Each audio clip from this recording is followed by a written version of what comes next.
හැම දිනාටම තෙරුවන් සරණයි. අද 2022 වර්ෂයේ මේ මාසේ 27 වෙනි සිකුරාදා ශ්‍රී ලංකා වේලාවෙන් උදෑසන 10:30ට අපි එකතු වෙන්නේ මජ්ක්‍ධිම නිකායේ සූත්‍ර සාකච්ඡාවටයි. අපේ විද්‍යාරත්න ගුරුතුමා විසින් ආරම්භ කරපු මේ වැඩසටහනේ තවත් දේශනාවකටයි අපි සමන් දෙන්න සූදානම් වෙන්නේ.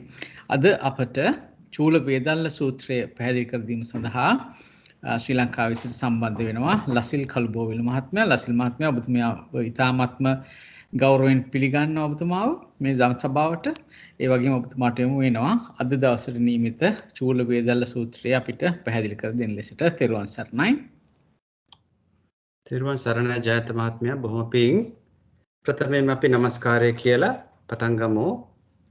නමෝ තස්ස භගවතු වරහතෝ සම්මා සම්බුද්දස්ස.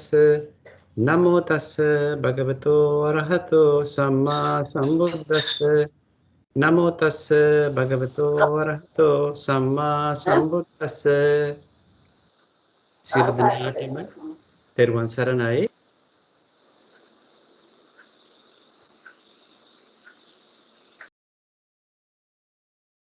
අනේ සමා වෙන්න ලස්සිල් කළුබෝවිල මහත්මයා, මට වැරදිලා අර කමල මහත්මියගේ වෙනකොට ඔබතුමා මියුට් උනේ. සමා වෙන්න.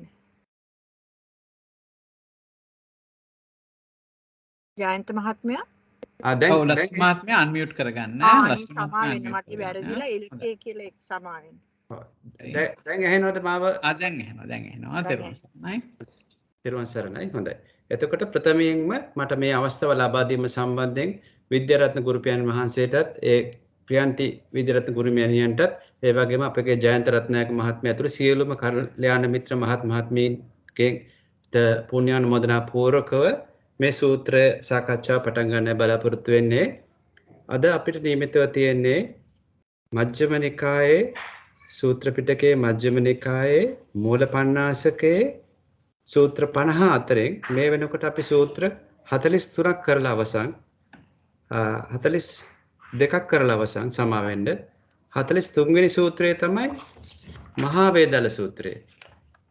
බොහෝම ගැඹීර සූත්‍රයක්. නමුත් ඒ සූත්‍රය ස්කිප් කරලා අපි ඒ සූත්‍රයේ ලබන සතියේ මම හිතන අපේ විද්‍යාරත්න සර් කරાવી ඒ 43 වෙනි සූත්‍රය තියලා අද අපි කරන්න බලාපොරොත්තු වෙන්නේ 44 වෙනි සූත්‍රයයි. මේ සූත්‍රයේ නම චූල වේදල්ල සූත්‍රය. එතකොට මේ සූත්‍රය හරිම ලස්සන, හරිම ගැඹීර විස්තර කරන්න ගියහම පස්සේ ඇත්තටම කිව්වොත් අපේ ධර්මඥානය මදි කියලා හිතන විදිහේ සූත්‍රයක්. ඉතින් ඇත්තටම මම බලාපොරොත්තු වෙනවා මා ලබගත් ස්වල්ප වූ ධර්මඥානයෙන් කිසියම් දෙයක් ඔබතුමියන්ලට ප්‍රකාශ කරන්න මේ සූත්‍රයේ සාකච්ඡාවේදී. ඉතින් මගේ අතින් අඩුපාඩුවක් වුණොත් මම ඉල්ලා සිටිනවා බොහොම කරුණාවෙන් තව කරුණු ඉදිරිපත් කරලා ඒ සූත්‍රයේ සාකච්ඡාව සම්පූර්ණ කරන්න කියලා, අඩුපාඩු ගුණ පූර්ණ කරන්න කියලා. එහෙමනම් අපි සූත්‍රය පටන් ගමු. චූල වේදල්ල සූත්‍රය.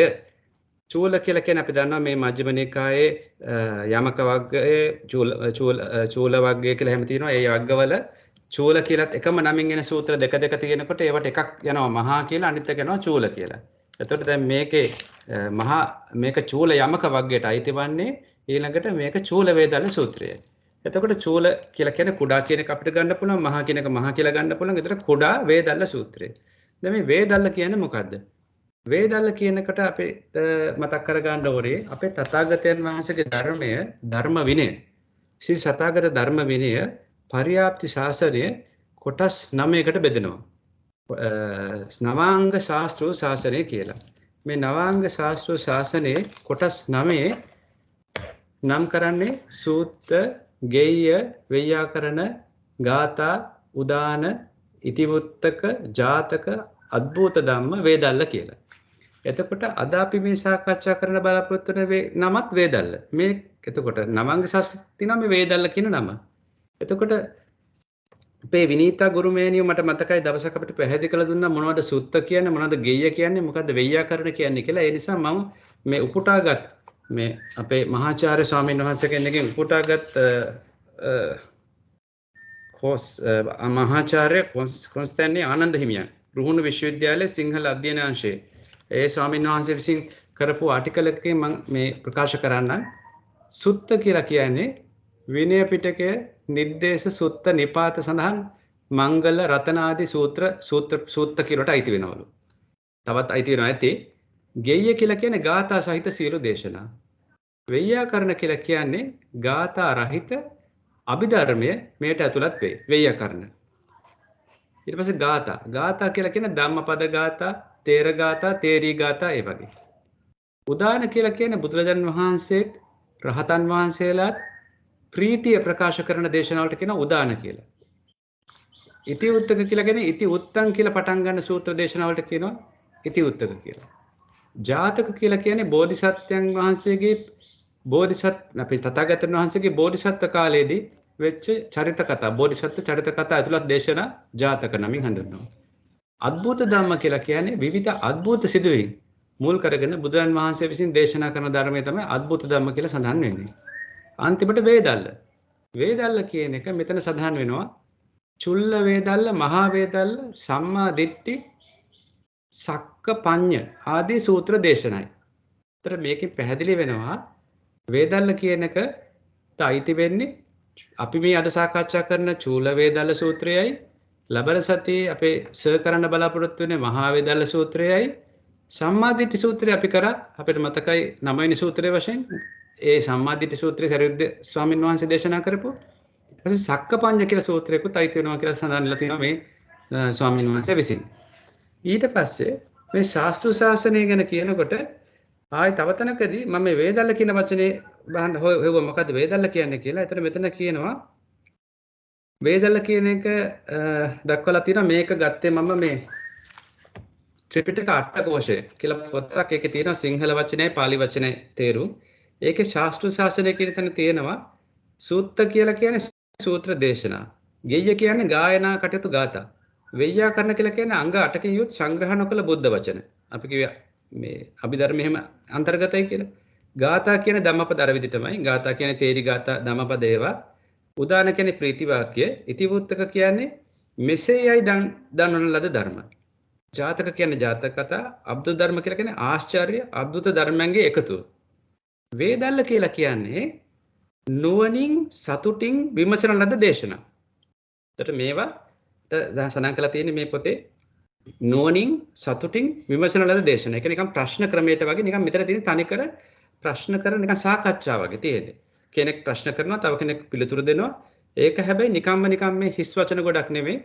බොහොම නුවණින් කරන බොහොම ගැඹීර සාකච්ඡාවක් තමයි මෙතන මේ වේදල්ල කියන වචනේ සඳහන් වෙලා තියෙන්නේ. එතකොට අපි බලමු මෙතන මේ කතා දැන් පටන් ගමු පෙළපතට ගිහිල්ලා පෙළපතේ කියනවා මා විසින් මෙසේ අසන ලදී කියලා ඒ ආනන්ද ස්වාමීන් වහන්සේ කියන්නේ එක් සමයක භාග්‍යවතුන් වහන්සේ රජගහ නුවර ලෙහෙනුන්ට නිම දුනියෙන් කලන්දක නිවාප කියලා කියන අපි දන්නවා ලෙහෙනුට මේට අබේ දාණය දුන්න කියලා තැනක් කියලා කියන වේළුවන් ආරාමයේ කියන වේළු වනයේ කියන එක වැඩවසනසේක එසමයේ විසාක උවසු විසාක කියන උපාසකයා ධම්මදින්නා මෙහෙණ කරා එළබින.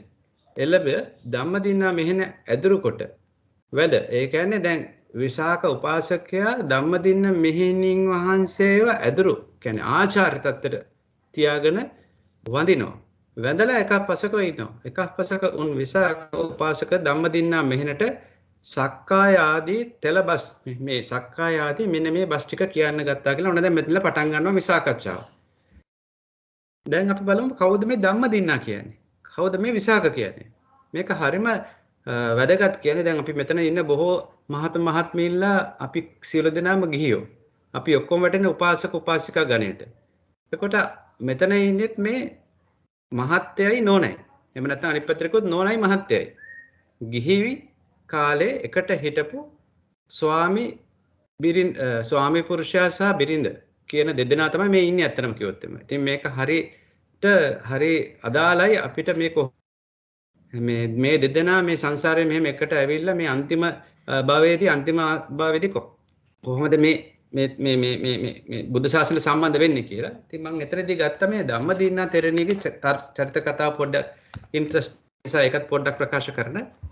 ධම්මදින්නා තථාගතයන් වහන්සේ විසින් ප්‍රකාශ කරා මේ ධම්මදින්නාව ඇවිල්ලා ඒතක්කං භික්ඛවේ මම ශාවිකානං භික්ඛූණං ධම්ම කතික්කානං යදිදං ධම්මදින්නා.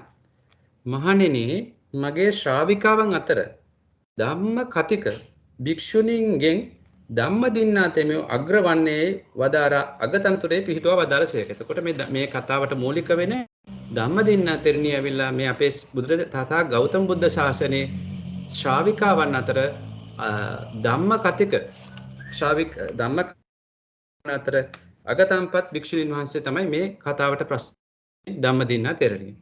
එතකොට ධම්ම දින්නා තෙරණිය මේක මේ තත්ත්වය ලබා ගත්තේ පෙර බොහෝ පින් කුසල් කරලා. එතකොට මේක කියනවා මෙයින් කල්ප ලක්ෂයකට පෙර පහළ වූ පදුමුත්තර කියලා බුදුරන් වහන්සේ කෙනෙක් පහළලා හිටියා.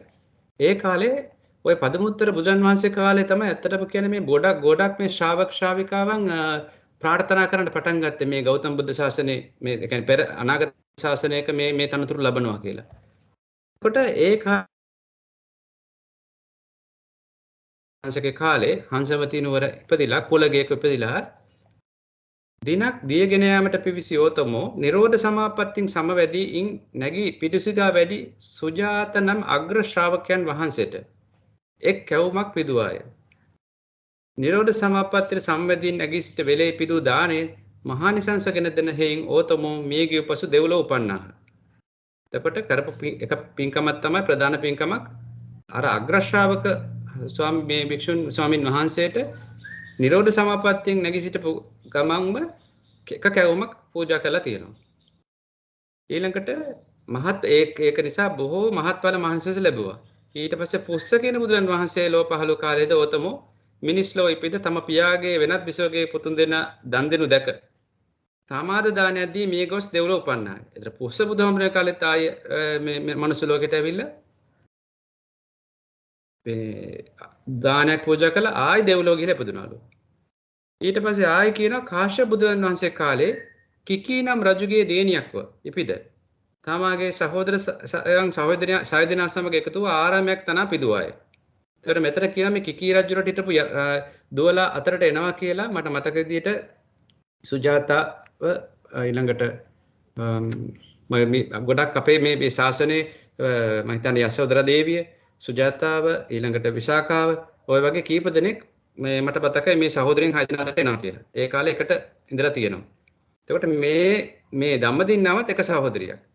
ඒතර සහෝදරයන් 6 දෙනා සමග එකතු ආරාමයක්. ඒ කියන්නේ විහාරයක් හදලා පූජා කරලා ආයෙ ගිහලා ඉපදුනලු දෙව්ලොව. අපේ ගෞතම බුදුරන් වහන්සේගේ ලෝ පහළ කාලේ දෙව්ලොවින් චුතව આવුත්. දැන් ඒතර මේ ධම්මදින්නා ඉපදුනේ බුදුරජාන් වහන්සේ කාලේ දෙව්ලොවින් ඇවිල්ලා. රජගහ නුවර එක් කුලයක උපන්නයි ඕ නමින් ධම්මදින්න නම් විය. වැඩි වියට පැමිණලා විශාඛ කියන සිටු කුමාරයාත් එක්ක විවාහ වුණා. විවාහ වෙලා එතනින් එහාට කතන්දරේ අට කතාවක් තියෙනවා. නමුත් මම මේකෙම කියගෙන යන්නම්. එහෙම විවාහ වුණාට පස්සේ දැන් මේකේ කියන මේ විශාඛ කියන උපාසකයා තමයි දැන් ස්වාමි පුරුෂයා. ධම්මදින්න තමයි බිරිඳ. ස්වාමි දියණිය. මේ විශාඛ සිටුතුමා දැන් සිටු කුලේ මේ දෙන්නම විශාඛ සිටු බිම්බිසාර රජු සමග විහාරයට ගිහ අපි දන්නා බිම්බිසාර රජු කියලා කියන්නේ මේ ගෞතම බුද්ධ ශාසනයේ පළවෙනියෙන්ම මාර්ගඵල ලැබුවා. ඒ කියන්නේ සෝවාන් ආර්ය ශ්‍රාවකෙක් බවට පත් වෙච්ච පළවෙනි රජතුමා තමයි බිම්බිසාර රජතුමා. එතකොට බිම්බිසාර රජතුමාගෙන් මේ රජ සමග විහාරයට ගොස් දවසක් මේ විශාඛ සිටුතුමා බිම්බිසාර රජුත් එක්ක විහාරයට ගිහිල්ලා පළවෙනි දිනින්ද බුදුහාමුදුරුවෝ දැක සතුටුව වැඳ එකත් පස්සක් සිට බණ ආසා සෝවාන් ඵලයට ඒ කියන්නේ පළවෙනි දවසේම විශාඛ සිටුවරයා සෝවාන් වුණාලු. එදින ආපසු සිටුපැඳට පැමිණ පෙර දින ළමෙන් බිරිඳ මෙතන තියෙන්නේ මේ විදිහට තමයි තියෙන්නේ. නමුත් අට කතා ටිකක් වෙනස්. එතනදී කියනවා සෝවාන් වෙලා ඊට පස්සේ තව දවසකදී අපි අට කතා ගියා පස්සේ බලමු සකදාගාමි වුණා අනාගාමි වුණා කියලා. ඊට පස්සේ මේ විශාඛ සිටුතුමා ඊට පස්සේ මේක මම අට කතාවට දැන් යනවා. පළමුව හමුවේ විදිහම සෝවාන් ඵලයේ පිහිටා නැවත එක් දිනකදී බණාසා සකදාගාම ඵලයට පැමිණ එයින් පසු දිනක බණාසා අනාගාමී ඵලයේ පිහිටියේය. කවුද මේ විශාඛ ඕවැසියා? දැන් ආර්ය ශ්‍රාවකෙක්. පෙරදී වෙනදට වඩා ගෙන අනාගාමී වෙලා ගෙදර ආවට පස්සේ වෙනදට වගේ නෙමෙයි හරි බොහොම සංසුන්. ඊළඟට ඒක ඈතදීම දැක්කා මේ ධම්මදින සිටු දිනේ. දැන් තමන්ගේ අත දික් කරාම අත අල්ලුවෙත් නැහැ. ඊළඟට ඇවිල්ලා කෑම ගත්තෙත් නිකන් මේ යෝගාවචරෙක් නිකන් මහා මේ යෝගාවචර කියලා කියන්නේ තපස් රකින්න කෙනෙක් එහෙම නැත්නම් භික්ෂුන් වහන්සේ කෙනෙක් වගේ තමයි ආහාර ගත්තේ. නිදා ගන්න කල නිදියන්න ගියාන් පස්සෙත් මේ උපාසකතුමා විසාක උපාසක සිරිහන් ගැබට නොපැමිණියේ. වෙන කාමරයක් පිරිසිදු කරවාගෙන සැප ඇඳක් පනවාගෙන එහි සැතපුණේ. ධම්මදින්නා හිතන්න ගත්තලු මොකක්ද මේ වෙනස? දැන් වෙනදා මෙයා වෙනදට වඩා මෙයා දැන් බොහොම වෙනස් තමන්ගේ ස්වම්පෝර්ෂය. මොහු තුල වෙනත් බලාපොරොත්තුවක් ඇද්ද? නැත්නම් කේලමක් කියන කුසින් කේලම් කියලා මාත් එක්ක බිඳවලද?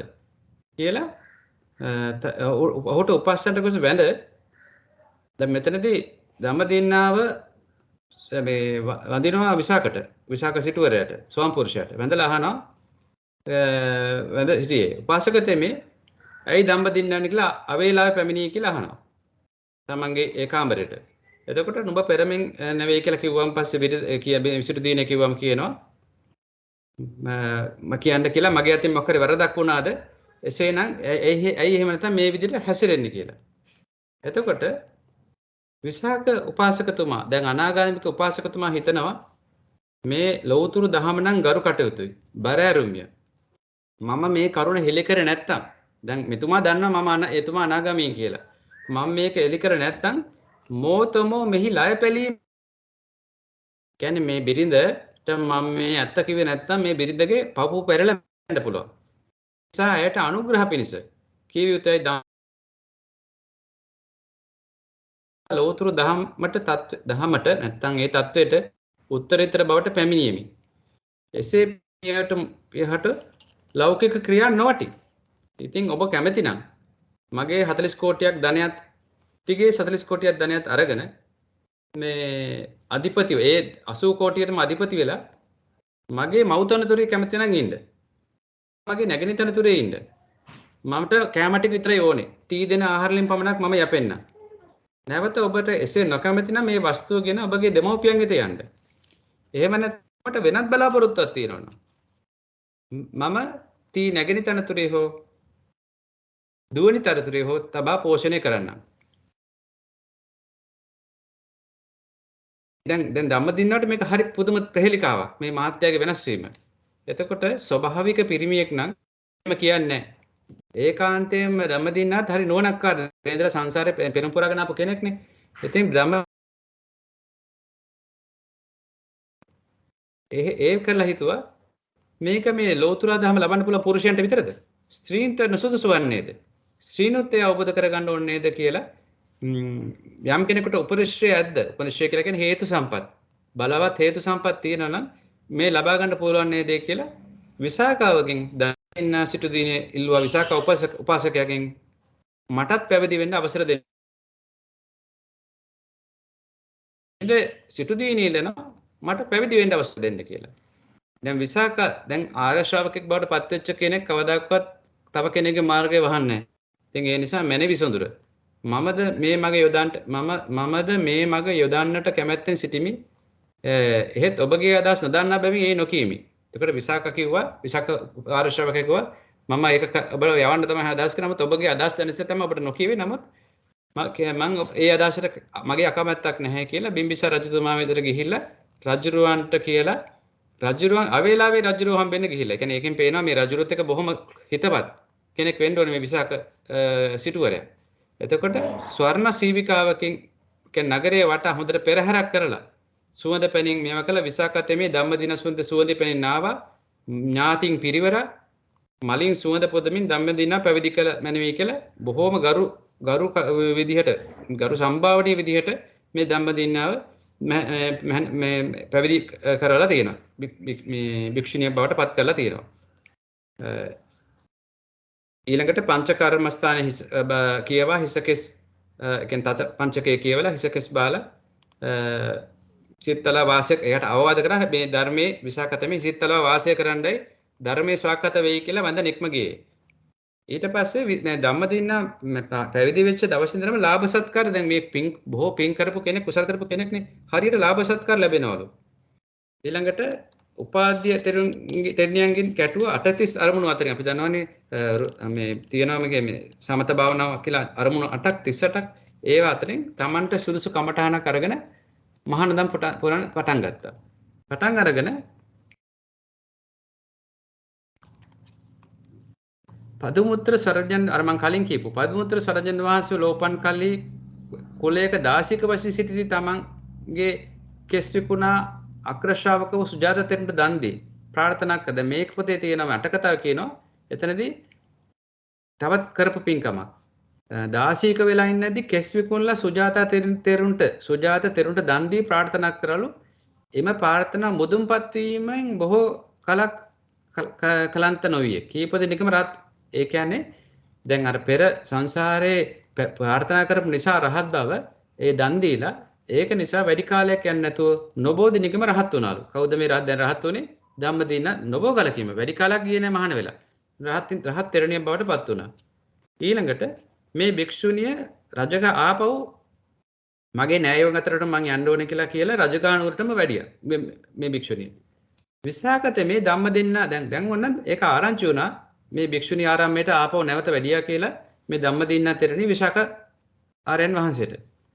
එහෙම අහලා පැවිදි කෙටි කාලෙකින් මේ බොහොම වැඩි කාලයක් ගියේ නැහැ. පැවිදිලා බොහොම කෙටි කාලෙකින් ආපස්සට මේ ආවනේ මේ තෙරණිය කොමක් සිදුවන්නේද කියලා එහි ගොස් දැනගත යුතුයි කියලා දැන් විසාකාවට හරි ප්‍රශ්නයක් විසාක උපාසකට මේක හරි ප්‍රශ්නයක් මෙච්චරික්මට කොහොමද ආවේ කියලා. දෙවනි ගමනින්ම උපාසිකාරාමයට ගිහිල්ලා දැන් මොකද කරේ? දැන් මේ සිළුපට කෙනෙක් නෙමෙයි විසාක උපාසකයා මොකද කරේ? ප්‍රශ්න කීපයක් අහන්න ගත්තා බලන්න මේ ධම්මදින්නාව දැන් මේ කැමැත්තෙන්ද මේ මහාන වෙලා ඉන්නේ? එහෙම නැත්නම් මේ ධම්මදින්නාව මොකක් හරි තනතුරකට ලැබිලාද? අර ඒ විදිහට කෙලින් අහන්න නැතුව වක්‍රාකාරයෙන් හොයා බලන්න ගත්තා. මේ වාර්යාව සිත් අලවා වෙසෙයිද මේ ශාසනය කියලා මෙසේ ਵਿਚාරීම නෝන මේ කියන්නේ කෙලින්ම අහන්න නැතුව නෝරත්තන්ගේ ක්‍රමයක්ලු කෙලින් අහන්න නැතුව පංච උපාදාන ස්කන්ධය පිළිබඳ එයාගෙන් ප්‍රශ්න ඇහුවා. එයාගේ අබිරතිය ඒ කියන්නේ ඒක ඇල්ම සහ අනබිරතිය නොඇල්ම දැනගනිමි කියලා අහන්න පටන් ගත්තා. ඒ අසා විසාක සිටුතුමා කියන්න ගත්තා පැවිදි ටික කලකින්ම ඉක්ම ගියේ කියලා. එතකොට දැන් ධම්මදින තෙරණිය මොකද කරේ? දැන් ධම්මදින තෙරණිය මේ මාර්ගඵල ලබන නැත්තම් කියන්න තිබ්බනේ මට මේ ওই ගැඹුරු ප්‍රශ්න මගෙන් අහන්න එපා මට තේරෙන්නේ නැහැ කියලා. නමුත් ධම්මදින තෙරණිය මොකද කරේ? අන්‍ය ස්ථවිරින් කරා එළඹ ਵਿਚාරයයි නොකිය. දැන් මේ මහත්ය අහන ප්‍රශ්නවලට අනිත් අයගෙන් ගිහිල්ලා අහන්න කියලා කියන්නේ නැතුව ප්‍රවේශම් කරලා තබලදක් ආපසු දෙන්නක් මේ හිමින් තමන් මොකක් කරේ වටිනා දෙයක් ප්‍රවේශම් කළා තියලා මේ අනිත් අයට දෙනවා වගේ ගැටයක් ලිහන්නක් මේ. එහෙම නැත්නම් කඩු තුඩකින් පෙට්ටියක් විවෘත කරන්නා මේ. දැන් අපි දන්නවා කඩු තුඩ කියලා කඩු තුඩවිලා බොහොම මෙම හීනි ෂාප් තනක් නේ කඩු තුඩ කියලා කියන්නේ. ඒතර පෙට්ටියක් විවෘත කරනකොට හිමින් ඒක මේ පෙට්ටිය ඇතුලේ තියෙනව කැඩෙන්නේ නැති වෙන්න බොහොම පරිස්සමව කරන වැඩක්. ඒ වගේ විශ්ලේෂණාත්මකව ඥානයේ සිට ප්‍රශ්න විසඳමි කියලා ඔන්න මොකද කරේ? දැන් මේ අහන ප්‍රශ්න වලට ධම්මදින තෙරණිය එකින්කට ප්‍රශ්න උත්තර දෙන්න පටන් ගත්තා. දැන් අපි යන් පෙළපොතේදී ඒ ප්‍රශ්න සම්බන්ධව තියෙනවා. මුලින්ම තියෙන්නේ විසාකාව අහපු ප්‍රශ්නය තමයි විසාකාව මුලින්ම අහපු ප්‍රශ්නය තමයි ආර්යාවනි. දැන් ආර්ය ශ්‍රාවකයක් නා ආර්යාවනි කියලා කතා කරලා අහනවා. සත්කාය කියලා ලැබේ. භාග්‍යවතුන් වහන්සේ කවර දහමක් සත්කාය වදාන ලද්දේද කියලා ඔන්න පළවෙනි ප්‍රශ්නේ අහනවා. මොකද්ද මේ සත්? එතකොට විසාකා එතකොට දැන් උත්තර දෙනවා. මේ අහන්නේ විසාක උපාසකතුමා. ගිහි කාලේ තමගේ ස්වාම පුරුෂයා. දැන් අපි දන්නවා දැන් විසාක උපාසකතුමා අනාගාමී ධම්මදින්න රහත් තෙරණිය. එතකොට දැන් මොකද උනේ මෙතනදී විසාක උපාසකතුමා වැඳා තමන්ගේ ගිහි කාලේ බිරිඳට. එතකොට බැලලා ඊට පස්සේ ආර්යවනි කියලා කතා කරලා දැන් ප්‍රශ්න අහනවා. සත්කාය කියන්නේ මොකක්ද කියලා. මෙතන විසාකාවෙනි කියලා දැන් ඔන්න උත්තර දෙනවා. මෙහෙම උත්තර දෙනවා කවුද? දැන් මේ අපි කියවන අර මේක සතුටෙන් මේ නුවණින් මේ කරන සාකච්ඡාවක් කියලා මේ වේදල්ල කියන්නේ. එතකොට විසාකාවනි. භාග්‍යවතුන් වහන්සේ විසින් මේ උපාදානයන්ට ප්‍රත්‍ය වූ භාග්‍යවතුන් වහන්සේ විසින් මේ උපාදානයට ප්‍රත්‍ය වූ ස්කන්ධපස උපාදානය කියලා කියන්නේ දැඩි කොට අල්ලා ගැනීමට. අපි කියනවා අභිධර්ම ක්‍රමයට තණ්හාවතා දිට්ඨිය කියන දෙකෙන් එකතු වෙලානේ උපාදානය කියන්නේ. ඒතර උපාදානයට ප්‍රත්‍ය වූ කියලා කියන්නේ උපාදානයට උපකාරෝ හේතු ස්කන්ධ පහ මොනවද ස්කන්ධ පහ? රූප, වේදනා, සංඥා, සංකාර, විඥාන කියන පසයි ඒ උපාදානට ප්‍රත්‍ය වූ ස්කන්ධ පස අල්ලගන්න එක තමයි රූපය රූපස්කන්ධය කියලා රූපය රූපස්කන්ධය රූප උපාදාන ස්කන්ධය කියලා අල්ල ගන්නවා.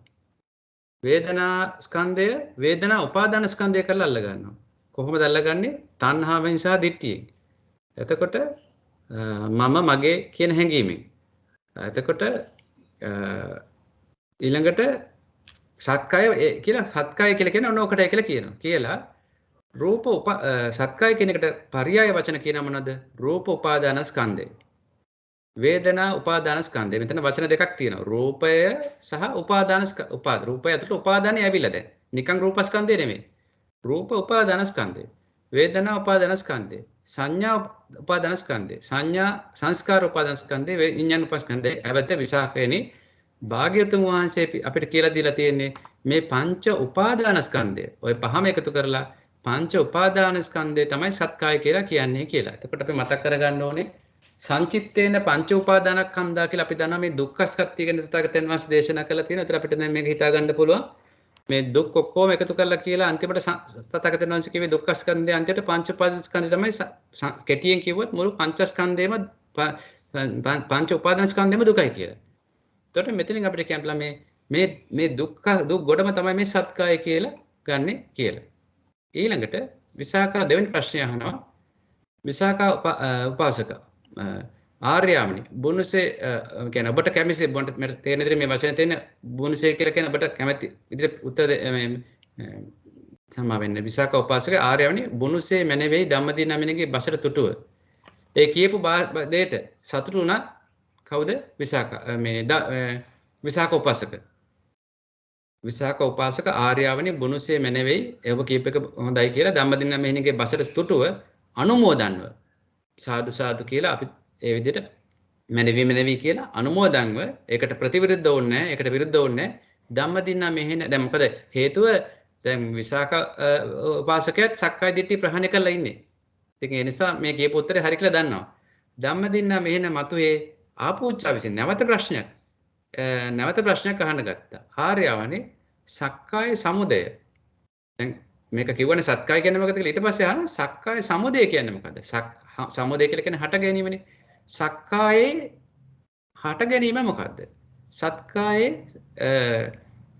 භාග්‍යවතුන් වහන්සේ විසින් කිනම් දහමක් සක්කාය සමුදය වදන ලද්දේ කියලා දෙවෙනි ප්‍රශ්නය අහනවා. තථාගතයන් වහන්සේ මොකද්ද මේ සක්කායේ හට ගැනීම කියලා කියන්නේ මොකද්ද කියලා සමුදය කියන්නේ අපි දන්නවනේ සමුදය ආර්ය සත්‍ය කියලා. එතකොට මේ සක්කාය හටගන්න හේතුව මොකද්ද කියන එක තමයි වෙන කෙටි විදිහට කිව්වොත් අහන්නේ. එතකොට කියනවා විසාකා මේ ධම්මදින තෙරණිය ඇවත් විසාකයනි පුනර්භවය පිණිස වැටෙන නන්දි රාග සහගත ඒ භවයේ ඇලුම් කරන යම් තෘෂ්ණාවක් ඇද්ද? ඕ කවරක්දයත් කාම තෘෂ්ණා, භව තෘෂ්ණා, විභව තෘෂ්ණායි. ඇවත විසාකයනි භාග්‍යවතුන් වහන්සේ විසින් මේ තෘෂ්ණාව සක්කාය සමුදයයි වදාරන ලදී.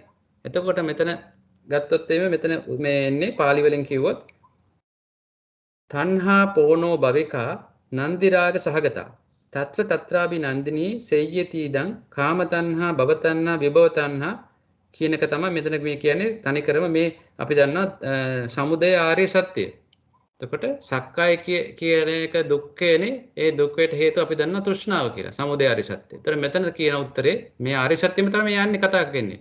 ඒතර මෙතන කියන උත්තරේ සක්කායට හේතුව. ඒ කියන්නේ පංච උපාදානස්කන්ධයට හේතුව අපි කියවනේ සක්කාය කියලා කියන්නේ පංච උපාදානස්කන්ධය කියලා. පංච උපාදානස්කන්ධයට හේතුව තෘෂ්ණාවයි. මොන තෘෂ්ණාවද? කාම තණ්හා, භව තණ්හා, විභව තණ්හා කියන ඒ තැන්වල ගිහිල්ලා ඇලෙන පුනර්භවයේ පිණිස වැටෙන නන්දි රාග සහගත භවයේ ඇලුම් කරන. ඒ කියන්නේ භවයේ ඇලුම් කරන තණ්හාවට තමයි කියලා අපි දන්නවා කාම තණ්හා කියලා කියන්නේ පංචකාමයට තියෙන තණ්හාව.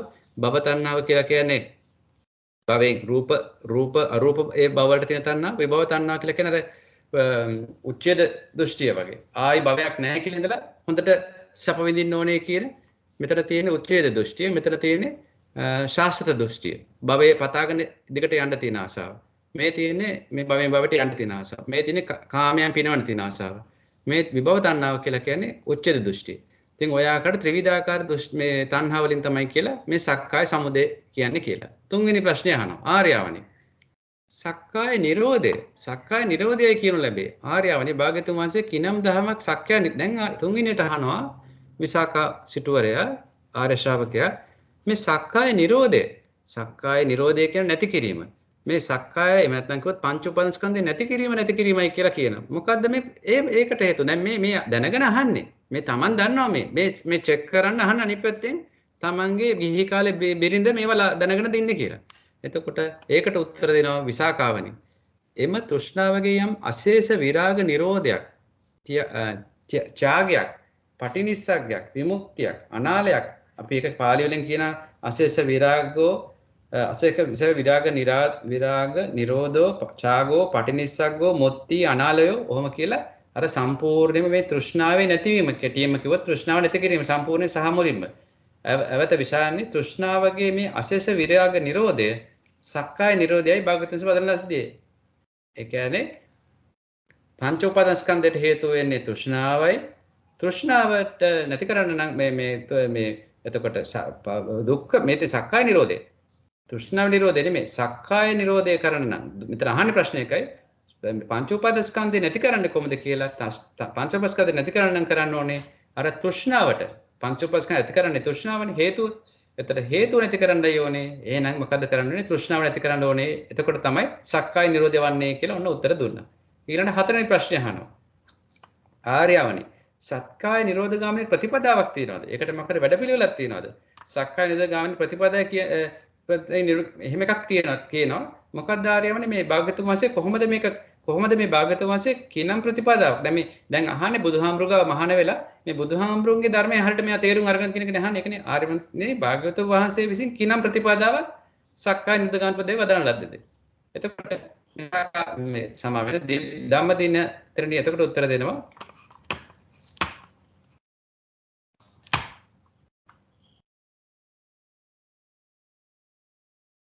ධම්මදින ත්‍රිණිය එතකොට උත්තර දෙනවා.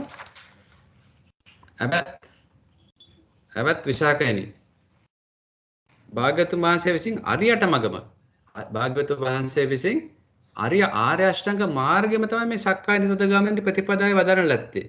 කෙසේදයත් මොනවද මේ ආර්ය අෂ්ටාංග මාර්ගය? ආර්ය අෂ්ටාංග මාර්ගය කියලා කියන්නේ සම්මා දිට්ඨි, සම්මා සංකප්ප, සම්මා වාචා, සම්මා කම්මන්ත, සම්මා ආජීව, සම්මා වායාම, සම්මා සති, සම්මා සමාධිය කියලා ඔන්න ඒකටත් උත්තරේ දුන්නා. දැන් අතන වෙන විදිහට කිව්වොත් එimhe සම්පූර්ණයෙන්ම සක්කායට සමුදය මොකද්ද? සක්කාය නිරෝධය මොකද්ද? සක්කාය නිරෝධ ගාමිනී ඒ ප්‍රතිපදාව මොකද්ද කියලා ඔන්න ওই හතට උත්තර දුන්නා. ඊට පස්සේ අහනවා පස්වෙනුව අහනවා ආර්යවනි උපාදාන හා ඒ පංච උපාදානස්කන්ධය එකම වේද? නැත්නම් පංච උපාදානස්කන්ධය එකකුත් උපාදානය තවකුත් වේද කියලා. අහනවා මේ දෙක උපාදාන කියන වචනයයි පංච උපාදානස්කන්ධය කියන එක දෙකක්ද තේරුම් නැත්නම් දෙකම එකක්ද? එතන උත්තර දෙනවා අවත විශාකයනි. උපාදාන හා පංච උපාදානස්කන්ධය එකක් නෙවෙයි. මේක දෙකක්. පංච උපාදානස්කන්ධය එකක් වෙයි උපාදානය අනෙකක් වෙයි. අවත විශාකයනි පංච උපාදානස්කන්ධය කෙරෙහි යම් ඡන්ද රාගයක් ඇද්ද? ඒක තමයි උපාදානය කියන්නේ. ඒතර පංච උපාදානස්කන්ධය කෙරෙහි රූප උපාදානය, වේදනා, සංඥා, සංකාර, විඥාන කියන මේ පංචස්කන්ධය කෙරෙහි යම් ඡන්ද රාග, කැමැත්තක්, ඇලීමක්, ආසාවක්, දැඩි කොට ගැනීමක්. ඒක නිකන් ඇලීමක් නෙමෙයි, දැඩි කොට ගැනීමක්. මේක මගේ කියලා තණ්හා මාන දිට්ඨි කියන ඒ විදිහට අල්ලා ගැනීමම තමයි එතන උපාදාන කරලා දැඩි කොට අල්ලා ගන්න එක තමයි උපාදාන කියලා කියන්නේ. පංච උපාදානස්කන්ධය කියන්නේ ඒ රූප උපාදානස්කන්ධය, වේදනාස්කන්ධය කියලා ඔන්න ඒකට උත්තර දුන්නා. දීල වෙලා ඊට පස්සේ අහනවා ආර්යවනි සක්කාය දෘෂ්ටිය. දැන් අහනවා ඊට පස්සේ දැන් කලින් ඇහුවේ සක්කාය කියලානේ. දැන් අහනවා මේ සක්කාය දෘෂ්ටිය සක්කාය දිට්ඨිය කියන එක. සක්කාය දිට්ඨිය කියන එක කොහොමද ඇති වෙන්නේ කියලා. කොහොමද දැන් මේ ඊළඟ ප්‍රශ්නේ 6 වෙනි ප්‍රශ්නේ. එතකොට කියනවා අවත් විශාකේනි මේ ලෝකේ ඉන්නවා ආර්යයන් නොදක්නා සුළු. ආර්ය ධර්මයේ පිළිබඳ අදක්ෂ. ඊළඟට අකෝවිදෝ කියලා කියන්නේ ඒ ආර්ය ධර්මයේ පිළිබඳ දැනුම අඩු. ඊළඟට ආර්ය ධර්මයේ අවිනීත. ඒ කියන්නේ ආර්ය ධර්මයට අනුව හික්මෙන් නැති. ඊළඟට කියනවා බුද්ධ ආදී සත්පුරුෂයන් නොදක්නා සුළු. සත්පුරුෂ ධර්මයේ පිළිබඳ අකෝවිද. ඊළඟට සත්පුරුෂ ඒ කියන්නේ ප්‍රඥාවක් නැහැ, ඒ පිළිබඳ දැනුමක් නැහැ. සත්පුරුෂ ධර්මයේ අවිනීත. අශෘතවත් පෘථග්ජනය. ඒ කියන්නේ අශෘතවත් පෘථග්ජන දැන් මෙතනදී මම පොඩ්ඩක් පැහැදිලි කරන්නම් මොකද මේ ආර්යයන් දකින්නේ කියලා කියන්නේ කියලා. මේකේ කියනවා මේ ආර්යයන් වහන්සේලා මේක මම උපුටා ගත්තේ පූජ්‍ය තලල්ලේ චන්දකීර්ති ස්වාමීන් වහන්සේගේ පොතකින්. ආර්යයන් දකින්නවා කියලා කියන්නේ ආර්ය අෂ්ටාංග මාර්ගය අනුගමනය කිරීමෙන් විමුක්තිය සලසාගත් බුදු පසේ බුදු මහරහත් උතුමන් සිටිනවාය. සිටිනවාය. මතුටත් පහළ වේ යන විශ්වාසයෙන් කටයුතු කිරීමයි. එසේ ඒ විශ්වාසය ඇති වූ පසු ඒ උතුමන් වැඩි අනුගමනය කළ ධර්ම මාර්ගයේ ගමන් කරන්න සිත් පහළ වෙනවා. ඒ ආර්ය ධර්මයේ පිළිබඳ දැනුවත් වූ පුද්ගලයා නිසක ලෙස ඊතා මනමින් ඒ ධර්ම මාර්ගයේ පිළිපදිනවා. ආර්ය ධම්මස්ස කෝවිදෝ ආර්ය ධම්මෝ විනිත් යනුවෙන් විස්තර කර ඇත්තේ ඒ ස්වභාවයයි. බුද්ධ ආදී සත්පුරුෂයන් කල්යාණ මිත්‍රයන් වැඩි මඟ ගමන් කිරීමට ඒ උතුමන් කෙරේ පැහැදුණු කෙනෙකුට අපහසු වෙන්නේ නැහැ. එසේනම් ආර්ය ධර්මයේ මාර්ගයේ දක්ෂයෙකු වන්නට හික්මෙන්ට බුදුපියන් වහන්සේ කෙරෙහි කරුණ අවබෝධයෙන් ඇතිවන ප්‍රසාදය අත්‍යවශ්‍යයි. ශ්‍රතවත් ආර්ය ශ්‍රාවක කටයුතු කරන්නේ ඒ ප්‍රසාදය පදනම් කරගෙනයි. එතකොට ඕකේ විරුද්ධ පැත්ත තමයි අශෘතවත් කියලා කියන්නේ. අශෘතවත් කියන ආර්යයන් නොදක්කිනවා. ඒ කියන්නේ බුදු අර කලින් පැහැදිලි කරා වගේ ආර්යව දකින්නේ නැහැ. ආර්ය ධර්මයේ දන්නේ නැහැ.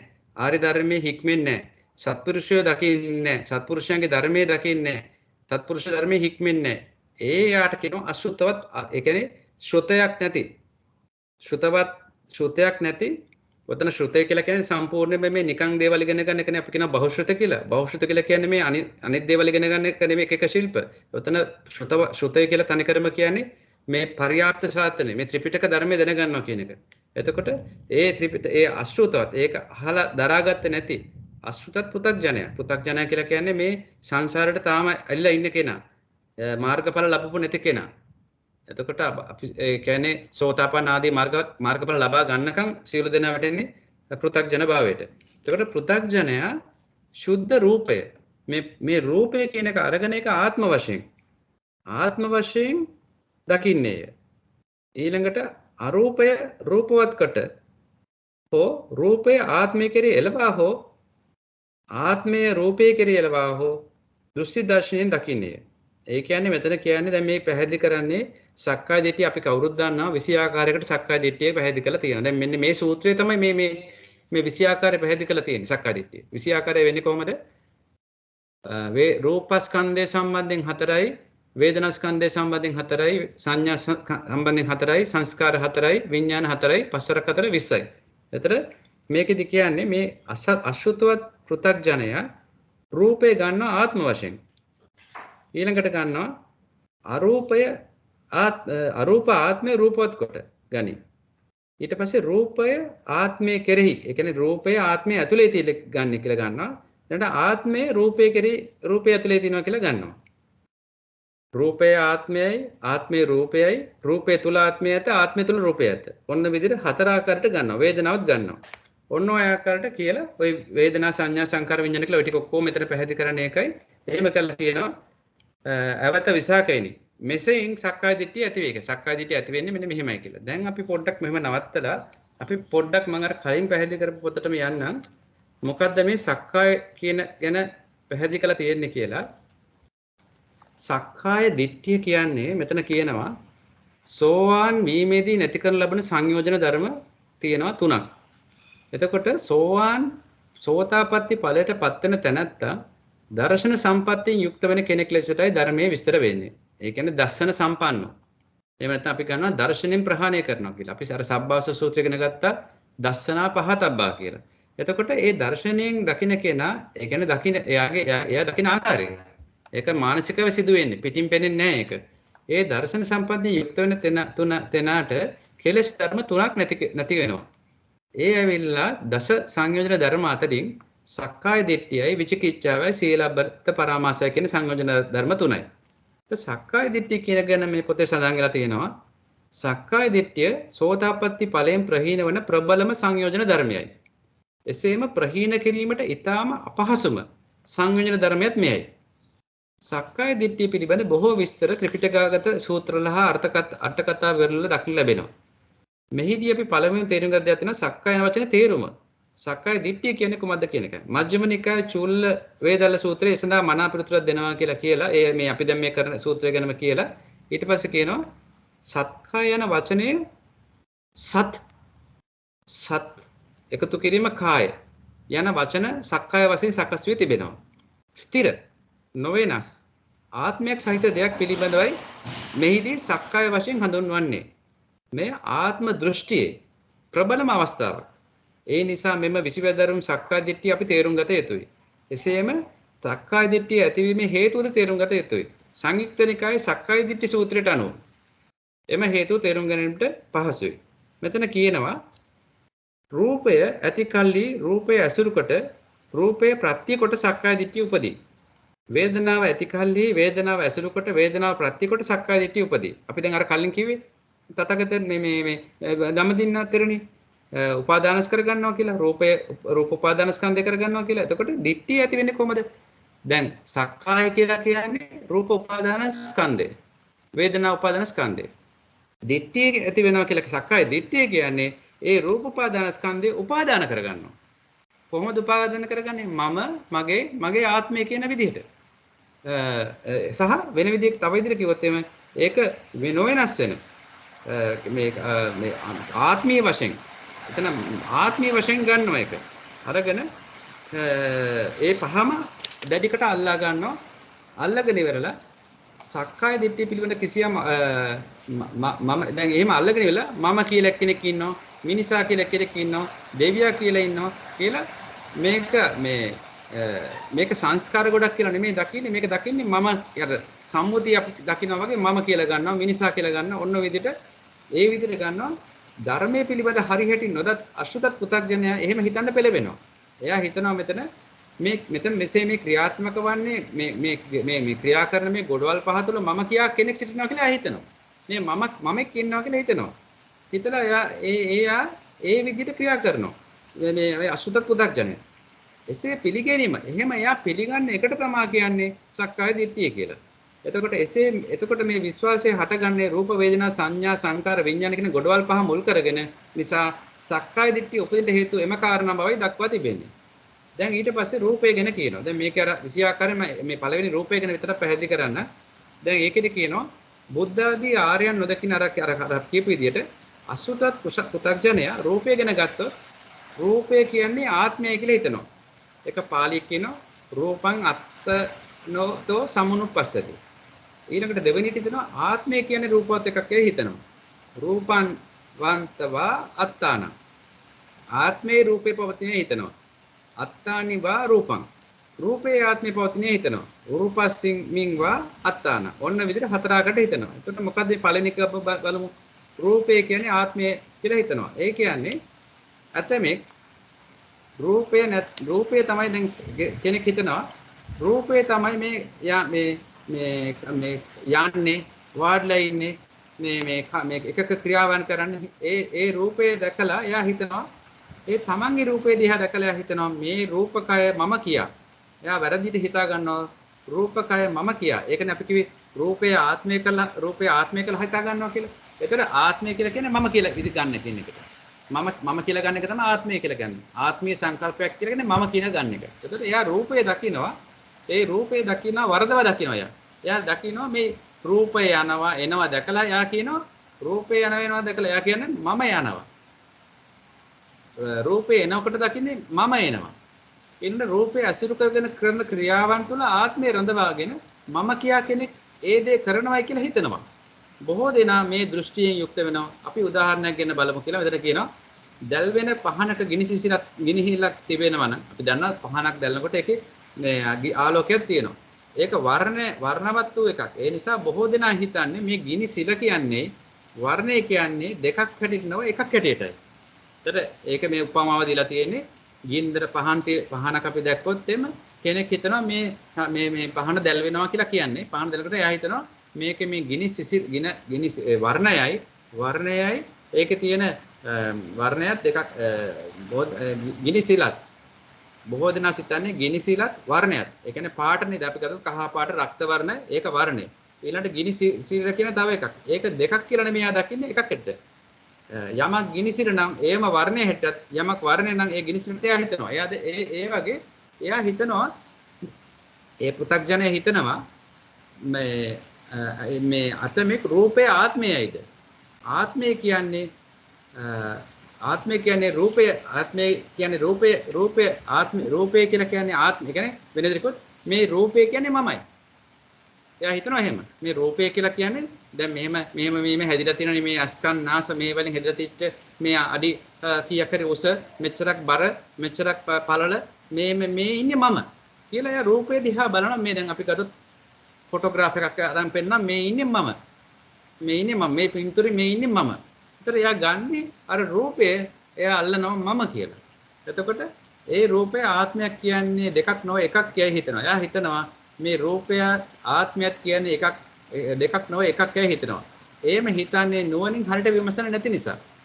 ඒ කියන්නේ මෙතන කියන්නේ එයා විමසන්න නැතුව තමයි එහෙම කියන්නේ. එහෙම කෙනාට ඒ රූපය පදනම් කරගෙන සක්කාය දිට්ඨිය ඇති වෙනවා. ඔන්න පළවෙනි එක. ඒ කියන්නේ රූපය අත්තනෝ සමානුප්පස්සති කියන එක. ඊළඟට රූපං වා අත්තනාන. ඊළඟට හිතනවා ආත්මේ රූපයයි කියලා.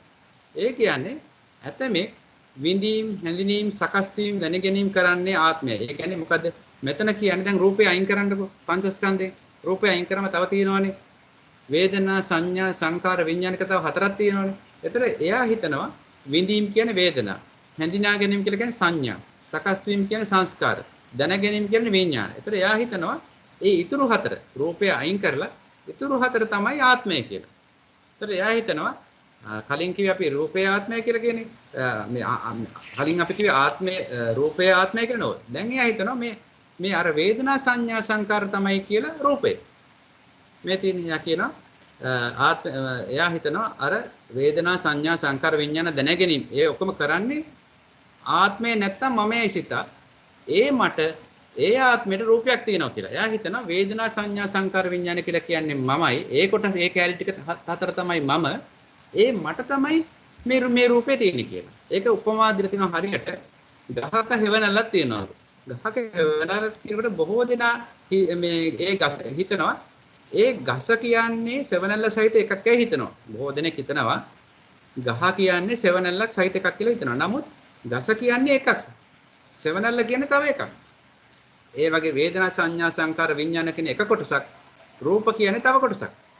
ඒ දෙකක් හැටියට නැතුව ඒකනේ දැන් අපි අභිධර්මයේදී කරන්නේ ඒකනේ දැන් අභිධර්මයේදී අපි ඉගෙන ගන්නේ රූපය අපි කඩනවා කෑලි වලට. වේදනාව කෑලි වලට කඩනවා. විභංග ප්‍රකරණේ අපි දන්නවා වේදනාව කෑලි කීයකට කඩනවද කියලා. ඊළඟ ස්කන්ධ විභංගයේදී.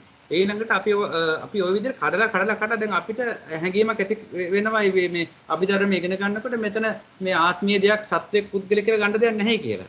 ඒ අපි ඉගෙන ගන්නකොට. නමුත් දැන් මෙතනදී අර අසුර පුතග්ජනය එයා ඒවා ගන්න එක පින්ඩයක් කරලා එක ගුණ කරලා අරගෙන එයා හිතනවා මේ වේදනා සංඥා සංකාර විඥාන කියන ඒ ආත්මය තමයි රූපය කියලා.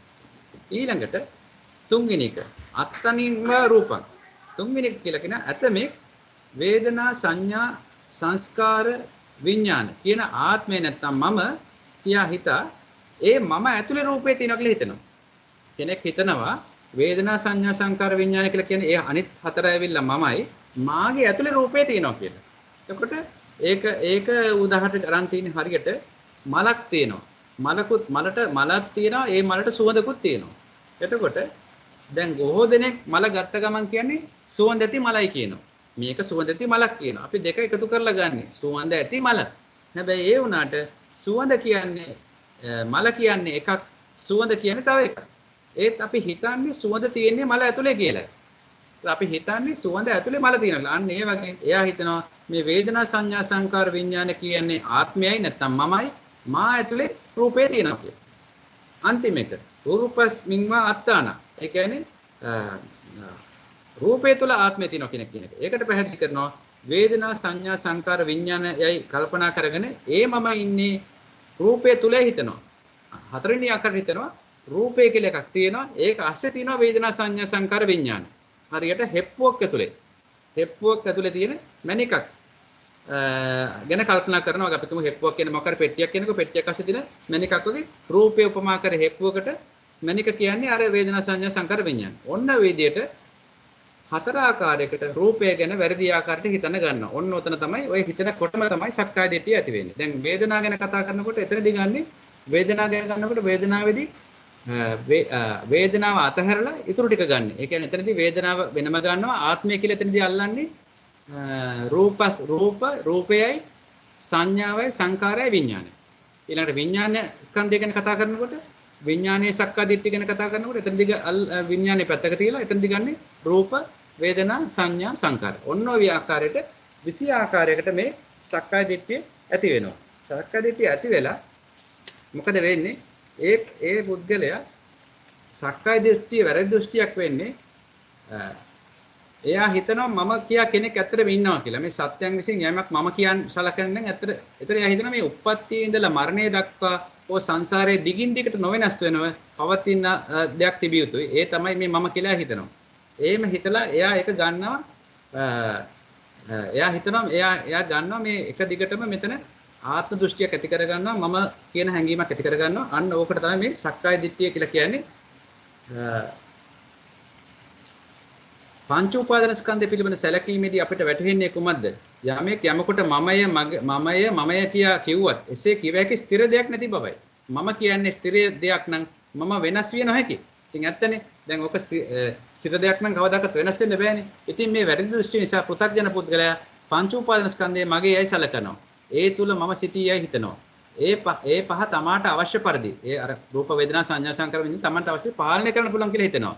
පංච උපාදාන ස්කන්ධය හන්හා මාන දිට්ඨි වශයෙන් ගෙන ඇලෙනවා. අපි ඉගෙන ගත්තේ දැන් මේ මොකක්ද අර සූත්‍රයේදී පළවෙනි සූත්‍රයේදී මුලපරේ සූත්‍රයේදී ඒ ඇලීම නිසාම එයා ඔහුට ශෝක පරිදේව දුක්ඛ දෝමනස පිණිස හේතු වෙනවා. සත්‍ය සසර දුකට වැටි සක්කාය දිට්ඨිය ඒකට සක්කාය දිට්ඨිය ප්‍රදාන වෙනවා කියලා තියෙනවා.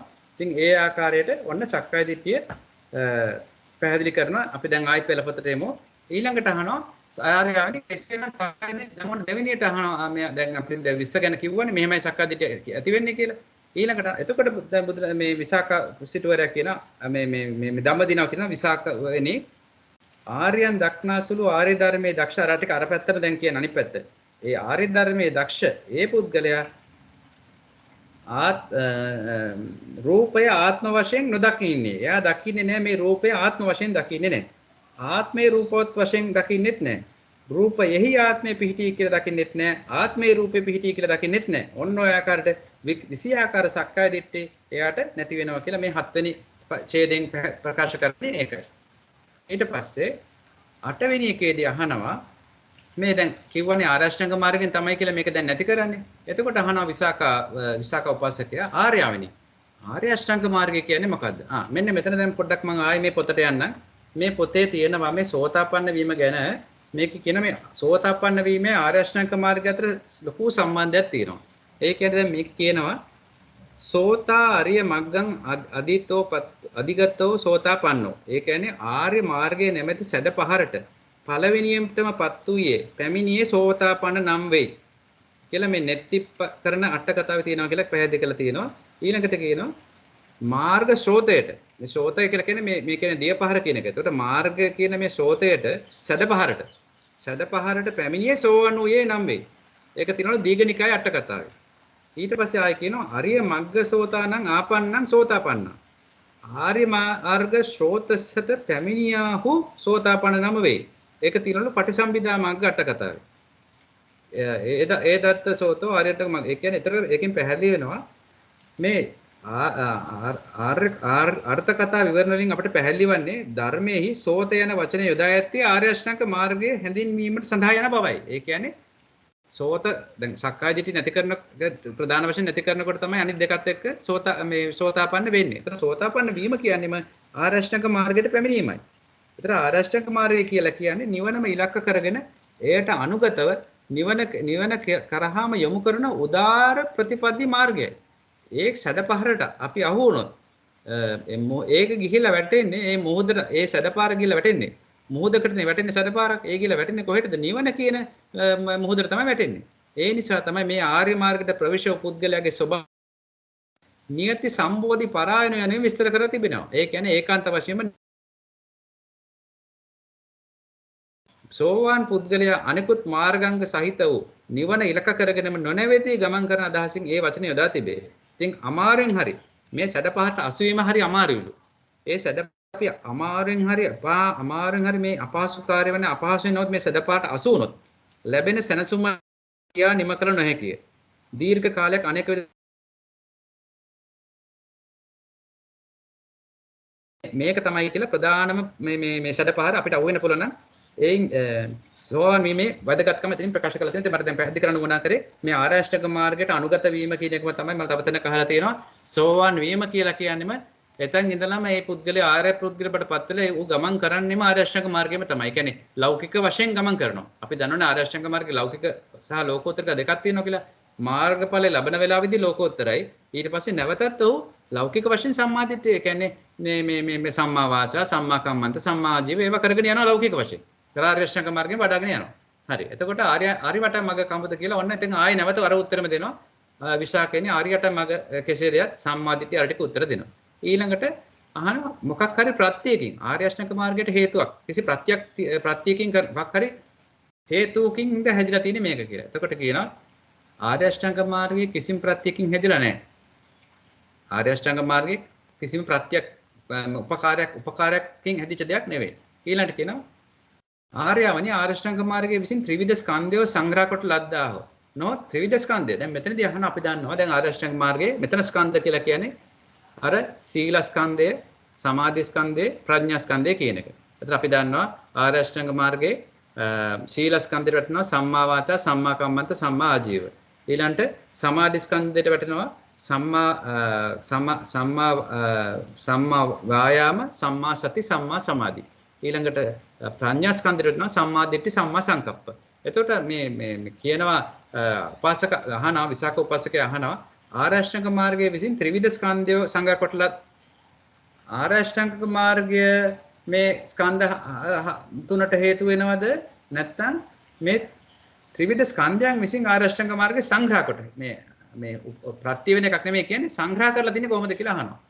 ආර්ය අෂ්ටාංග මාර්ගයේ ත්‍රිවිධ ස්කන්ධ වලට සංග්‍රහ කරලා තියෙනවද නැත්නම් ත්‍රිවිධ ස්කන්ධ ආර්ය අෂ්ටාංග මාර්ගයේ සංග්‍රහ. එතකොට උත්තර දෙනවා විසාකේනි ආර්ය අෂ්ටාංග මාර්ගය විසින් ආර්ය අෂ්ටාංග මාර්ගයේ මේ තුනට කඩලා තියෙනව නෙමෙයි. ත්‍රිවිධ ස්කන්ධ විසින් ආර්ය අෂ්ටාංග මාර්ගය සංග්‍රහිත වෙයි. ඒ කියන්නේ ආර්ය අෂ්ටාංග මාර්ගය තුනට කඩලා නෙමෙයි අර තුන එකතු වෙලා තමයි ආර්ය අෂ්ටාංග මාර්ගය හැදෙන්නේ කියන එක තමයි අදහස් වෙන්නේ. හැබැයි විශාකෙනි යම් සම්‍යක් වායාමයක් ඇද්ද? සම් කර්මාන්තයක් ඇද්ද? සම්මා වාචාවක් ඇද්ද? සම්මා කර්ම සම්මා ආජීවයක් ඇද්ද? මේක සීලස්කන්ධය. අන්න දැන් ඒකේ කැලේ ටික කියනවා. ඒ තුන තමයි සීලස්කන්ධය. සංස්කෘත සංග්‍රහ වේ. යම් සම්මා වායාමයක්, සම්මා සතියක්, සම්මා සමාධියක් වේද ඒක සමාධි ස්කන්ධයයි. යම් සම්මා දිට්ඨියක්, සම්මා සංකල්පයක් තිබෙනම් ඒක එතකොට ඒ තුන ඒ කැලේ ටික එකතු වෙලා තමයි සීල සමාධි ප්‍රඥා කියන ස්කන්ධ තුන හැදෙන්නේ. ඒ තුන එකතු වෙලා තමයි හැදෙන්නේ ආර්ය අෂ්ටාංග මාර්ගය කියලා පැහැදිලි කරනවා. ඊළඟට ආන සමාධිය. දැන් ඔන්න පොඩ්ඩක් වෙනස් ආකාරයකට හැරෙනවා. දැන් 11 වෙනි එකේදී අහනවා මොකද්ද මේ සමාධිය කියලා කියන්නේ? එතකොට සමාධිය මෙතන ප්‍රශ්න හතරක් අහනවා. උපාසක මේ අහනවා දැන් මේ අනාගාමී උතුමෙක් මේ අහන්නේ. මේ උතුමා මේ ඔක්කොම මේ සමාධිය ඔක්කොම සම්පූර්ණ කරලා තියෙන ඕනේ ගොඩක් වෙලාවට.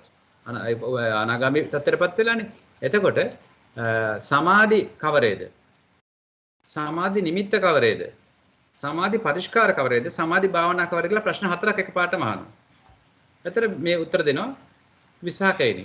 යම් චිත්ත ඒකාග්‍රතාවයක් ඇද්ද? ඒ කියන්නේ සිතේ ඒකාග්‍රතාව කියලා කියන අපි දන්නවනේ. දැන් අපි ගන්නවා සමාධිය කියලා කියන්නේ ඒකාග්‍රතාව කියන චෛතසිකයනේ. එතකොට අපි දන්නවා උපේක්ෂා ඒකාග්‍රතාව. අන්තිමට එන්නේ හතරවෙනි ධානයේදී ධානාංග.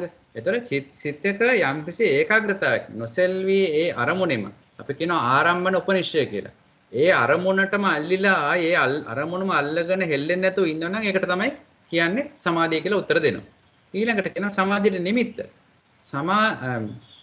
මේ සතර සීවට අනුව සමාධි නිමිත්තයි.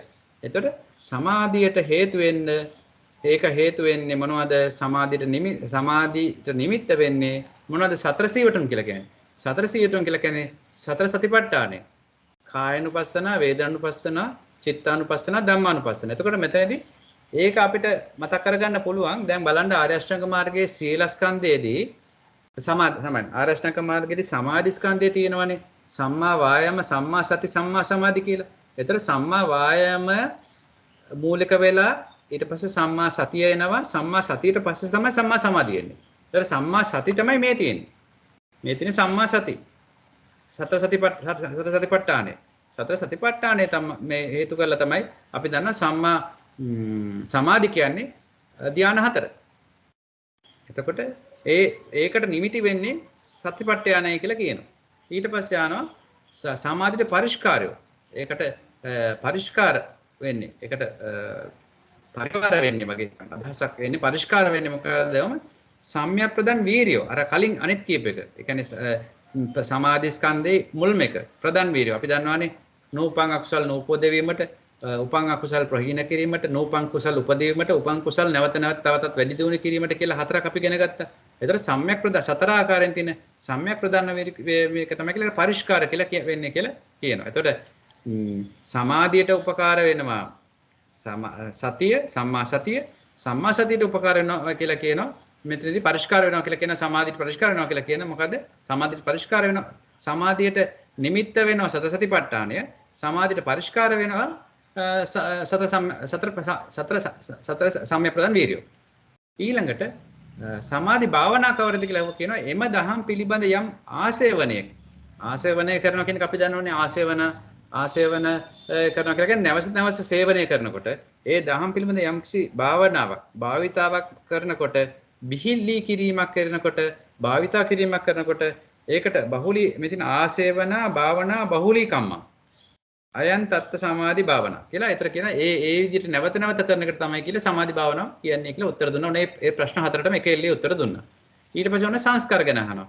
සංස්කාරය කෙතෙක්ද? එතකොට විසාකාව උත්තර මේ දාමදින අතරින් උත්තර දෙනවා සංස්කාරය තියෙනවා කියලා තුනක්.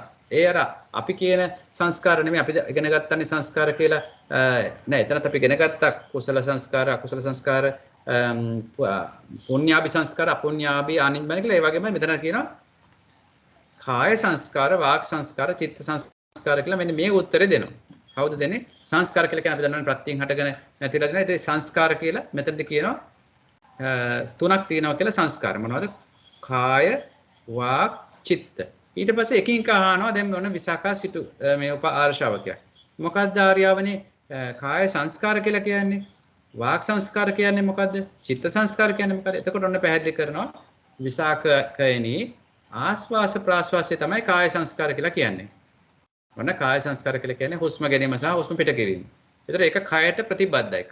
කය ඒකට සම්බන්ධ නිසා තමයි ඒක කාය සංස්කාරට අරන් තියෙන්නේ. ඊළඟට විතක්ක ਵਿਚාර. විතක්ක ਵਿਚාර තමයි අපි දන්නවා විතක්ක කියලා ਵਿਚාර කියලා කියන්නේ චෛතසික දෙකක්. එතකොට ඒවා දෙක අදාළ වෙන්නේ මේක එන ප්‍රකීර්ණ චෛතසික වලට එනවා. විතක්ක ਵਿਚාර දෙක අයිති වෙන්නේ වාක් සංස්කාරට. මොකද හේතුව අපි කොච්චර කිව්වත් අපි කතා කරන්න ඉස්සෙල්ලා විතර්ක. ඒ කියන්නේ විතර්ක කියලා කියන්නේ අපි ඒ යම්කිසි අරමුණකට මේ එකක් ගැන එකට හරි නගනවා ඉස්සෙල්ලා. ඒ අරමුණට මේ නගනවා හිත. එතකොට ඒක විතර්කයෙන් කරන්නේ. ਵਿਚාරයෙන් කරන්නේ නගපු අරමුණේ අපි හැසිරෙනවා. ඒක අපි මේ උදාහරණ දීලා තියෙන්නේ මලකට විතර්කය කියලා කියන්නේ මලකට බඹරෙක් එනවා වගේ. ඊළඟට මල වටේ ඒ මල මේ ඉඳගෙන ඒකේ වටේ ඉඳගෙන ඒකේ රොන් ගන්න එකට කියනවා ਵਿਚාරය කියලා. අන්න ඒ වගේ මෙතනදී කරන්නේ මේ එක අරමුණකට නග්ගන එක තමයි විතර්කේ ਵਿਚාරය. ඒතර මේ ඔක්කොම විතක්ක ਵਿਚාර හේතු කරගෙන තමයි කියනවා වාග් සංස්කාර ඇති වෙන්නේ. ඒ කියන්නේ අපි කටින් ප්‍රකාශ කරන ඕනම දෙයක් ප්‍රකාශ කරන අපි කොච්චර කිව්වත් ඒක අපි නොදැනුවත් ප්‍රකාශ වුණා කියලා බොහොම වේගයකින් විතක්ක ਵਿਚාර සිදු වෙලා තමයි වාග් සංස්කාර ඇති වෙන්නේ. ඊළඟට චිත්ත සංස්කාර කියලා කියන්නේ මෙතනදී පැහැදිලි කරනවා සංඥා කියන එකයි. අපි දන්නවා සංඥා ස්කන්ධේ දැන ගැනීම මේ හඳුනා ගැනීම සමා වෙන්නේ හඳුනා ගැනීම කියන එක. ඊළඟට වේදනා කියන දෙක තමයි චිත්ත සංස්කාර කියලා කියන්නේ. එතකොට ආයෙ කිව්වොත් කාය සංස්කාර කියලා කියන ආස්වාස ප්‍රාස්වාස, විතක්ක ਵਿਚාර කියලා කියන වාක් සංස්කාර, සංඥා වේදනා තමයි චිත්ත සංස්කාර කියලා උත්තර දෙනවා. ඊට පස්සේ වුණ ඒකට තවත් ගැඹුරට යනවා. දැන් තවත් ගැඹුරට කියලා යනවා ආර්යාවනි කවර හේකින් ආස්වාස ප්‍රාස්වාස ඇයි කියලා අහනවා. මම කියපේකම ආය අහනවා ඇයි එහෙනම් මේකට ඇයි මේකට කවර එකකින් ආස්වාස ප්‍රාස්වාස වලට කාය සංස්කාර කියලා කියනවද? කවරේකින් විතක්ක ਵਿਚාර වාග් සංස්කෘතිය කියන ඒ ප්‍රශ්නය අහනවා. ඒතර කියනවා විසාකේනි ආස්වාස ප්‍රාසාසය කායික වෙති. මේ ධර්මය කාය ප්‍රතිබද්ධය. එහෙයින් ආස්වාස ප්‍රාසාසය කාය සංස්කාර වෙති. අවත විසාකේනි කලම විතර්ක කොට ਵਿਚාර කොට පසුව බස බින්දුනේ. ඒ කියන්නේ මොකක් හරි වචනයක් කර මම කීපෙකම තමයි නැවතත් කියන්නේ. මොකක් හරි වචනයක් ප්‍රකාශ කරන්න ඉස්සෙල්ලා ඒ කතා කරන්නේ හිතලා තමයි කතා කරන්නේ. හිතක් මේ විතර්කයක් කරනවා. ਵਿਚාරයක් කරනවා. ඒකට පසුව තමයි බස බින්දුනේ. ඒ නිසා විතක්ක ਵਿਚාර වාග් සංඥා වේදනාද චෛතසිකයෝය. මේ ධර්මය චිත්ත ප්‍රතිබද්ධය. හිතට ඒ කියන්නේ අපි දන්නවා සංඥා වේදනා දැන් සංඥා වේදනා ඔක්කොම නැති කරනවා කියලා අපි දන්නවා මේ අන්තිමටම ඒක අන්තිමට එනවා ඒක අන්තිමටම මේ අපි කරන මේකෙදි මේ නිරෝධ සමාපත්තිය වලට සංඥා වේදනා දෙක නැති කරනවා හිම් පිටින් සංඥාවෙන් තමයි යම් කිසි දෙයක් හඳුනාගන්නේ වේදනාවෙන් තමයි විදීමක් ලබන්නේ ওই දෙකම මේ සම්බන්ධයි හිතට ප්‍රතිබද්ධයි ඒ නිසා තමයි ඒක චිත්ත සංස්කාර කියලා කියන්නේ කියලා ඔන්න ඒකට උත්තර දුන්නා ඊට පස්සේ අහනවා දැන් ඔන්න එනවා මේකට මොකටද එන්නේ සංඥා වේදිත නිරෝධ සමාපත්තිය ආර්යවනි කෙසේ සංඥා වේදිත නිරෝධ සමාපත්තිය වෙනවද කියලා අහනවා එතකොට මම පොඩ්ඩක් දැන් යනවා සංඥා වේදිත නිරෝධ සමාපත්තිය ගැන කියනකොට අපි පොඩ්ඩක් මේ නිරෝධ සම්පත්තිය කියන්නේ නිරෝධ සමාපත්තිය කියන්නේ මොකක්ද කියලා බැලුවොත් මෙතනදී කියනවා මම මේක ගත්තේ විසුද්ධි මාර්ගයේ ප්‍රඥා භාවනානිසංස කියන එක. ඒ කියන්නේ දැන් මේක කියන්නේ අන්තිමට විසුද්ධි මාර්ගයේ මේ අන්තිමටම තියෙනවා මේ ඔක්කොම අපි කරලා අන්තිමටම අපි මාර්ගඵල ලබනවා. නැත්තම් අරිහත් මාර්ගඵල ලැබලා අන්තිමටම මේක කියන්නේ මේ ප්‍රඥා භාවනාව. ඒ කියන්නේ විදර්ශනා භාවනාවේ පීක් එක. අන්තිමටම මේ මස්තකාප්‍රාත වෙලා අන්තිමම ප්‍රතිඵලය තමයි මොකද්ද කියලා මේක කියන මේ ප්‍රඥා භාවනාවේ ජර්මනික විදර්ශනා භාවනාවේ අනිසංස මොකද්ද කියන තැන කියනවා විසුද්ධි මාර්ගයේ ශාවක පාරමිතා පුරාගෙන කරපු ආනිසංස શත ආනිසංස කියන්න නිම කරගෙන දහස් ගණන් ආනිසංස තියෙනවලු. ඒ ආනිසංස දීර්ඝ කාලෙත් කියා නිම කරන්න බැහැලු රහතන් වහන්සේ කෙනෙක් වුණාට පස්සේ තියෙන ආනිසංස. හැබැයි ඒව හතරකට කඩලා තියෙනවා ප්‍රධාන වශයෙන්. ඒ ඇවිල්ලා එක සක්කාය දිට්ඨිය ආදී නොයෙක් කෙලෙස් නැසීම. දැන් අපි දන්නවා රහත් වෙනකොට නෙමෙයි සෝවාන් වෙනකොට මේ සක්කාය දිට්ඨිය නැති වෙන්නේ. ඒකට එකක් දායකව තියෙන සක්කාය දිට්ඨිය ආදී නොයෙක් කෙලෙස් නැසීම. දෙක ආර්ය ඵල රසය අනුභව කිරීම. ඒ කියන්නේ ආර්ය ඵල ලැබුණාට පස්සේ ඒ රසය අනුභව කිරීම ඒක ගැන හිතා සතුටු වීම ඒ වගේ අදහසක්. තුන දක්වලා තියෙනවා මෙන්න මේ අපි දැන් කතා කරන නිරෝධ සමාපත්තියට සමද විදින සමර්ථ බව. හතර දක්වලා තියෙනවා ආහෝනේ. ආහෝනේ කියලා කියන්නේ අනිත්‍යයේ මේ දුරසිත වුණත් ගෙනත් පූජා කරන්න පුළුවන් පූජනීය බවටපත් වෙනවා. ඒතර නිරෝධ සමාපත්තිය ගැන මේක දක්වලා තියෙනවා. ඒතර නිරෝධ සමාපත්තිය ගැන මෙතන කියනවා නිරෝධ සමාපත්තිය කියලා කියන්නේ හරියට මේ විදේ නිරෝධ සමාපත්තිය කවරේදකින් එකට තියෙනවා මේකේ විදර්ශනානුගත අෂ්ට සමාපatti පිළිවෙලින් සමවැදී. අපි දන්නනේ අෂ්ට සමාපatti කියන එක දන්නාම රූපාවචර 1 2 3 4යි ඊළඟට අරූපාවචර 1 2 3 4යි ඒ විදිහට ගත්තාන් පස්සේ ආකාසන තන ඒ විදිහට අරගෙන නේව සංඥානස් දක්වා එයාට අරගෙන විදර්ශනානුගත කියන්නේ විදර්ශනාවත් එක්ක අෂ්ට සමාපatti පිළිවෙලින් සමවැදී ඒ සමාපatti ප්‍රතිපක්ෂ ධර්මයන් නිරුද්ධ කිරීම වශයෙන් කායාදී ත්‍රිවිධ සංස්කාර පිළිවෙලින් ඒ කියන්නේ කායාදී ත්‍රිවිධ සංස්කාර කියලා කියන්නේ කාය සංස්කාර වචී සංස්කාර චිත්ත සංස්කාර කියනවා පිළිවෙලින් නිරුද්ධ කරගෙන ගිහිල්ලා චිත්ත චෛතසික ධර්මයන්ගේ නොපවැත්වීම චිත්ත චෛතසික කියනවා පවත්න්නේ ඒවා නොපවැත්වීම තමයි නිරෝධ සමාපත්තිය කියලා මේ විසුද්ධි මාර්ගයේ දක්වලා තියෙන්නේ ඊළඟට කියනවා ඒකට සමවදින්න පුළුවන් කාටද ඒකට සමවදින්න පුළුවන් අෂ්ට සමාපත්තිලාභී අනාගාමී හෝ ශ්‍රීනාශ්‍රව කියලා කියන්නේ රහතන් වහන්සේලා විතරයි කියලා කියනවා මේ සමාදන් මේ සම්මාදින්න පුළුවන්. ඉතින් ඒක ගැන තියෙන විස්තර. ඉතින් එතකොට නිරෝධ සමාපත්තිය කියලා කියන්නේ අන්න ඒ වගේ මේ ආර්ය භාවයේ තියෙන විශිෂ්ටම තැනක. ඒ කියන්නේ දිට්ඨතම සුඛ විහරණයෙන් ඉන්න පුළුවන් තැනක් තමයි මේ නිරෝධ සමාපත්තිය කියලා කියන්නේ. අපි දන්නවා දින 7ක් තිස්සේ ඉන්න පුළුවන් කියලා කියනවා මේ නිරෝධ සමාපත්තිය සමාදන් වුණාන් පස්සේ ආහාර ගන්න අවශ්‍ය නැහැ. බොහෝම මේ සිතක් වැඩ කරන්නේ බොහොම මේ සුවයෙන් ඉන්න පුළුවන් දිට්ඨිතම සුඛ විහරණයෙන් ඉන්න පුළුවන් මේ ජීවිතේ ලබන්න පුළුවන් පරමම සුවය තමයි ඔය නිරෝධ සමාපත්තිය සමාදලා ඉන්නවා කියන එක දින 7ක්. එතකොට දැන් අපි ඒක බලමු. සංඥා ඒක දැන් ඒක තමයි මේ අහන්නේ. එතකොට සංඥා වේදත් නිරෝධ සම්මතර මනට මෙවන් සිතක් නෙවෙයි. දැන් විසාකයේනේ සංඥා වේදිත කියලා කියන්නේ සංඥා වේදිත සංඥාවක් නැති වේදිත නිරෝධ සමවත සමවදනා මහණට මෙසේ සිත් නොවේ. මම සංඥා වේද නිරෝධයට මතු සමවදින්නෙම් කියා හෝ සමවදිමි කියා හෝ සමවදින්නෙමි කියා හෝ යම් භාවිත චිත්තයක් ඒ මහණාට තත්තර ඒ මරණයේ කාලේ පළමු කොටම එසේම භාවිතා වේ. මේක ටිකක් ගැඹුරු තැනක්. අපි පස්සේ සාකච්ඡා කරමු. මෙතන නිකන් මට අදහස් වෙන්නේ නම් මේකේ එයාට එහෙම හිතන දෙයක්වත් නැහැ වගේ දෙයක් පොඩ්ඩක් ආයෙ නැවත සාකච්ඡා කරන්න ගැඹුරු තැනක්. ආර්යාවනේ සංඥා වේදත් සම්වදනා මහානට කිනම් ධර්ම කෙනෙක් පළමු ඊළඟ ප්‍රශ්නයක් අහනවා. මතක තියාගන්න 15 වෙනි එක අපි නැවත වරන් සාකච්ඡා කරමු. ඒක ඊට පස්සේ අහන පිළිවෙලින් මොනවද නැති වෙන්නේ කියලා. මේ ආර්යාවනේ සංඥා වේදත් නිරසම්මත සම්වදනා මහානට කිනම් ධර්ම කෙනෙක් පළමු මුලින්ම නැති වෙන්නේ යාට කාය සංස්කාරද වාක් සංස්කාරද චිත්ත සංස්කාරද කියලා අහනවා. ඔන්න ඒ ප්‍රශ්නෙට උත්තර දෙනවා විසාකයේනි මුලින්ම සංඥා වේදත් නිරසම්වදනා මහානාට පළමුව වාක් සංස්කාර නිරෝධ වේ. දැක්කද? මුලින්ම නිරෝධ වෙන්නේ විතක්ක ਵਿਚාර. ඒක තමයි මුලින් ඒ කියන්නේ යා කතා කරන එක නවත්තනවා. දැන් ඒක ඇත්තනේ. අපි වුණත් භාවනා කරන්න ගියාට පස්සේ කතා කරන්නේ නැහැ. ඒතර මුලින්ම කතාව නවත්තනවා. ඊට පස්සේ කාය සංස්කාර. ඊට පස්සේ යාගේ මම දැක්ක අට කතාවේදී දැන් අරූපා මේ හතරවෙනි ධ්‍යානට එනකොට ආශ්වාස ප්‍රශ්වාස නවතිනවා කියලා.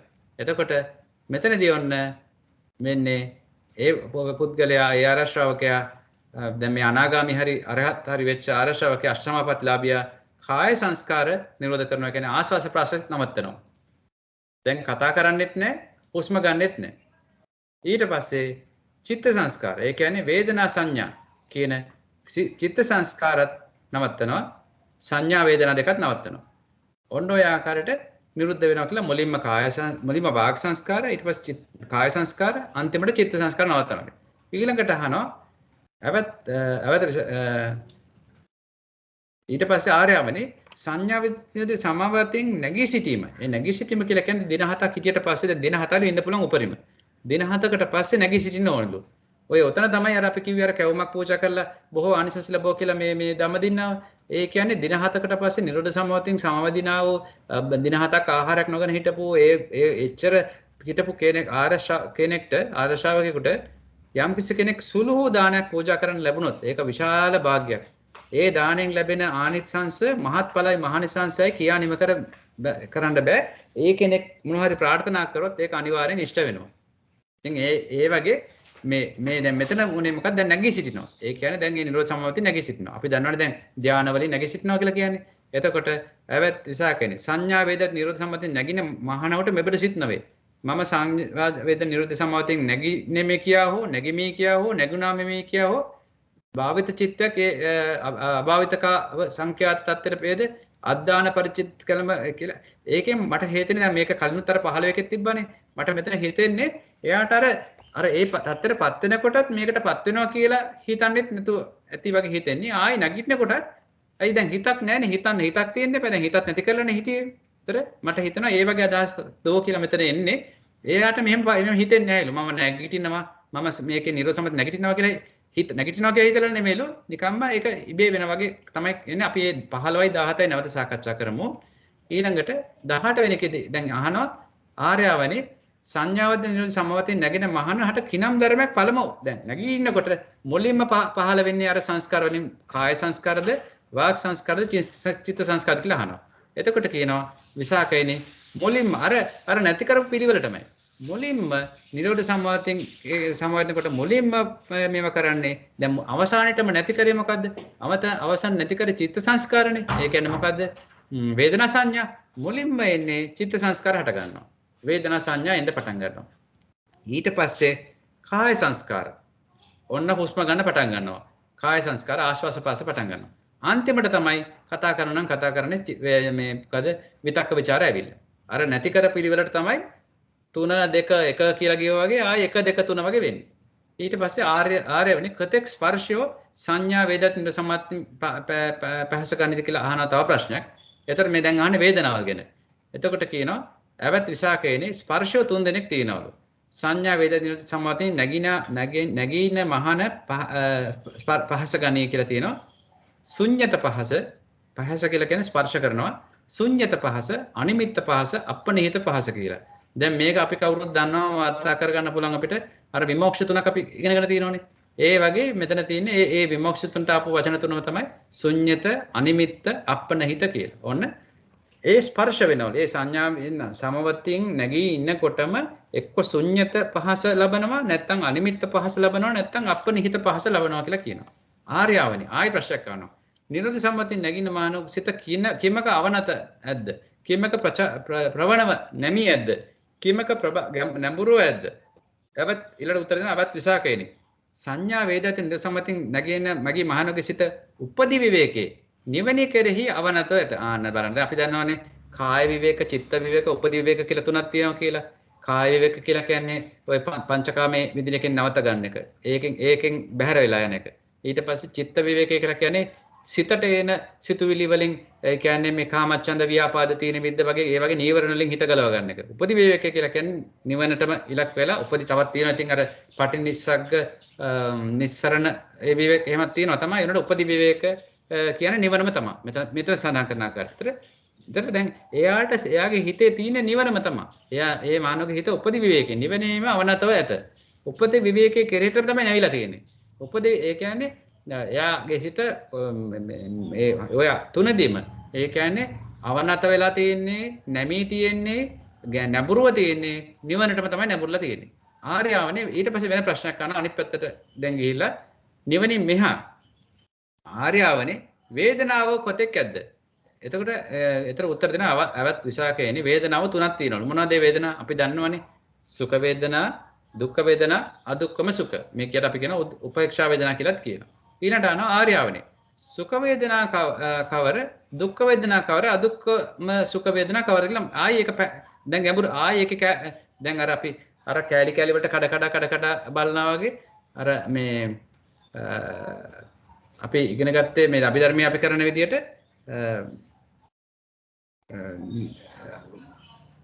උද්දේශය, නිर्देशය, පටිනිर्देशය වගේ. දැන් උද්දේශය කියන්නේ මාතෘකාව, නිर्देशය කියන්නේ ඒක පැහැදිලි කරන එක, පටිනිर्देशය කියලා කියන්නේ අර නිर्देशය කියප එක ආයි පැහැදිලි කරනවා. අන්න ඒ වගේ අස්සට කඩාගෙන දැන් මේ අහන ප්‍රශ්න.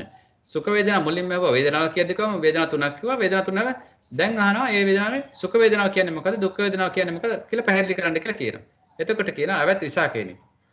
පංචද්වාරික විසින් කායික වූ ඒ කියන්නේ ඇහැ කන නාසය චක්කුද්්වාරය මේ චක්කුද්්වාරික සිතකින් හරි චෝතද්්වාර සිතකින් හරි ඔය වගේ අර පංච චක්කු සෝත ගාන ජීවා කාය කියන පංචද්වාරික සිත් වලින් කායික එහෙම නැත්නම් මනෝද්වාරික සිතකින් මිහිරි වූ යම් කිසි සුඛ වේදනාවක් ඇද්ද? මෙතන තියෙන්නේ කායික වේදනා, කායික සුඛ වේදනාව, කායික සැපේ. මෙතන තියෙන්නේ මානසික සැප, මානසික සුඛ වේදනාව. එතකොට අපි එතනට කියනවා ගොඩක් වෙලාවට මෙතනට කියනවා සුඛය කියලා, කායික සුඛය කියනවා, මේකට කියනවා සොම්නස කියලා. සමහරට කියනවා. එතකොට මේ සුඛ මෙතනදී මේ දෙක එකතු කරලා තමයි කියන්නේ. මේ සුඛ සහගිය මෙතන දෙකම එකතු කරලා කියන්නේ කායික වේවා මානසික වේවා යම් කිසි මිහිරි සහවි ඇති යම් සුඛ වේදනාවක් ඇද්ද? මේ සුඛ සහගිය වේදනාව මේකට තමයි සුඛ වේදනාව කියලා කියන්නේ. කියලා මිහිරි දෙයට තමයි කියන්නේ සුඛ වේදනාව කියලා. ඊළඟට අන අවත විසාකේනි. කායික වේවා, චෛතසික වේවා, නොමිහිරි ඇති යම් දුක්ඛ වේදනාවක් ඇද්ද? මේ ඒ කියන්නේ ඒක අනිත් පැත්තට. කායික වේවා, මානසික වේවා මිහිරි නැති දෙයක් තිබොත්, අමිහිරි දෙයක් තිබොත් ඒකට කියනවා දුක්ඛ වේදනාව කියලා. ඊට පස්සේ කියනවා අවත් විසාකේනි. කායික වේවා, චෛතසික වේවා මధుරත් අමధుරත් නො. ඒ කියන්නේ මధుර කියලා කියන්නේ අපි දන්නවනේ මధుර කියලා කියන්නේ මිහිරි කියන එක තව වචනයක් නේ. ඒතර මధుර රස ප්‍රණීත ඒ වගේ ඒක මధుරත් නැහැ අමధుරත් නැහැ. ඒ පැත්තටත් නැහැ මේ පැත්තටත් නැහැ නිකන් මැදිහත්. ඒකට කියනවා අපි කියමු ඒකට කියනවා අදුක්කම සුඛ වේදනා කියලා කියනවා. ඔන්න වේදනා තුන හැඳින්වනවා. ඊට පස්සේ ආයාන ආර්යාවනේ සුඛ වේදනා. දැන් ඔන්න සුඛ වේදනා ගැන මේ ආයහන තව ප්‍රශ්නයක්. සුඛ වේදනාව කුමක් සුඛ කොට ඇති වේද? කුමක් දුක් කොට ඇති වේද? දුක් වේදනාව කුමක් දුක් කොට ඇති වේද? කුමක් සුඛ කොට ඇති වේද? උපේක්ෂා වේදනාව කුමක් සුඛ කොට ඇති වේද? දුක්. මේ අමුතුම ප්‍රශ්නයක් මේ අහන්නේ. ඒ අහන්නේ සුඛ වේදනාව කුමක් සුඛ කොට ඇත්තේද? සුඛ වේදනාව කුමක් සැපයක් කොට ඇත්තේද? කුමක් දුක් කොට ඇත්තේද? ඒ කියන්නේ සුඛ වේදනාව මොකක් නිසා දුකටපත් වෙනවද? මොකක් නිසා සැපයටපත් වෙනවද? දුක්ඛ වේදනාව කුමක් දුක් කොට ඇති වේද? කුමක් සැප කොට ඇත්තේද? උපේක්ෂා වේදනාව කුමක් සුඛ කොට ඇත්තේද? කුමක් දුක් කොට ඇත්තේ? ඒ කියන්නේ කොයි වෙලාවේද සුඛ වේදනාව සුඛයක්ම වෙන්නේ, කොයි වෙලාවේද සුඛ වේදනාව දුකක් වෙන්නේ? කොයි වෙලාවේද දුක්ඛ වේදනාව සැපක් වෙන්නේ, සුඛ මේ දුකක් වෙන්නේ, දුක්ඛ වේදනාව දුකක් වෙන්නේ, දුක්ඛ වේදනාව සැපක් වෙන්නේ. කොයි වෙලාවේද උපේක්ෂා වේදනාව සැපක් වෙන්නේ, කොයි වෙලාවේද උපේක්ෂා වේදනාව දුකක් වෙන්නේ කියලා ඔන්න තව ගැඹුරු ප්‍රශ්නයක් ඇහුවා. ඊට පස්සේ උත්තර දෙනවා ධම්මදින තෙරණිය ආවත් විසාකේනේ. සුඛ වේදනාව ඒ කියන්නේ කායික හෝ මානසික මිහිරි ස්වභාවය ස්ථಿತಿ භාවය. ස්ථಿತಿ කියලා කියන්නේ පවතිනකොට. දැන් අපි මොකක් හරි කනකොට රස විඳිනකොට මනසින් අපි කියමුකෝ මනසින් යම්කිසි අරමුණක් අරගෙන ඒ අරමුණ ගැන බොහොම සතුටින් හිතනකොට හිතන තාක්කල් ඒ අරමුණ සුඛයි. ඒ කියන්නේ තියෙන තාක්කල් ඒ සුඛ වේදනාව තියෙනක සුඛේ විඳින තාක්කල් සුඛ වේදනාව සුඛයි. සුඛ තියෙන තාක්කල්. හැබැයි යම්කිසි මොහොතකදී ඒක විපරිණාම වෙනවා නම් වෙනස් වෙනවා නාස්ති භාවයට පත් වෙනවා නැති භාවයට පත් වෙනවා. ඒ කියන්නේ මේ අස්ති කියලා කියන්නේ ඇත කියන එකනේ. අපි මේක දාගමුකට ගාලා අපේ ධර්මඥානය අපේ තියෙන මේ අත්ති නැත්ති කියලා අපි ඉගෙන ගත්තේ. ඒ වගේ මේ කියන්නේ ඇත කියන එක මේ නැති කියන එක. එතකොට සුඛය තියෙන තාක්කල් සුඛ වේදනාව හොඳයි. සුඛය නැති වෙච්ච ගමන් පෙරලිච්ච ගමන්ම ඒක දුක බවට පත් වෙච්ච ගමන් ඔන්න සුඛ වේදනාව නැති මේක නාස්ති භාවයේදී සුඛයක් ඇති වෙන්නේ නැහැ. ඒක දුකක් බවට පත් වෙනවා සුඛ වේදනාව. ඊළඟට දුක් වේදනාව ගත්තොත් දුක් වේදනාව තියෙනකොට දුකයි. දැන් අපි ගන්නවා කායික මොකක් හරි අපිට මොකක් හරි ශෝකයක් පරිදේවයක් ආපු වෙලාවට අපිට හරි දුකයි. ඒක තියෙන තාක්කල් දැන් සුඛය තියෙන තාක්කල් අපි ආසයි. අපි හරි ආසයි සුඛය තියෙන තාක්කල් අපි කැමති හොඳට කෑම වේවා ඕනම දෙයක් රස විඳිනකම් හරිම ආසයි. අපි ආස නැත්නම් ඒක වෙනස් වුණාමයි සුඛයේදී. දුකේදී අපි දුක විඳිනකොට හරි අමාරුයි අපිට. අනේ කොයි වෙලාවෙද අපි දැන් ඉන්නවා ගිහිල්ලා කොහේ හරි තැනක ගිනි කාස්ට් කව්වේ දැන් ලංකාවේ නම් අපි දැන් පෝලිං වල ගිහලා ඉන්නවා. මොන හරි ලබා ගන්න.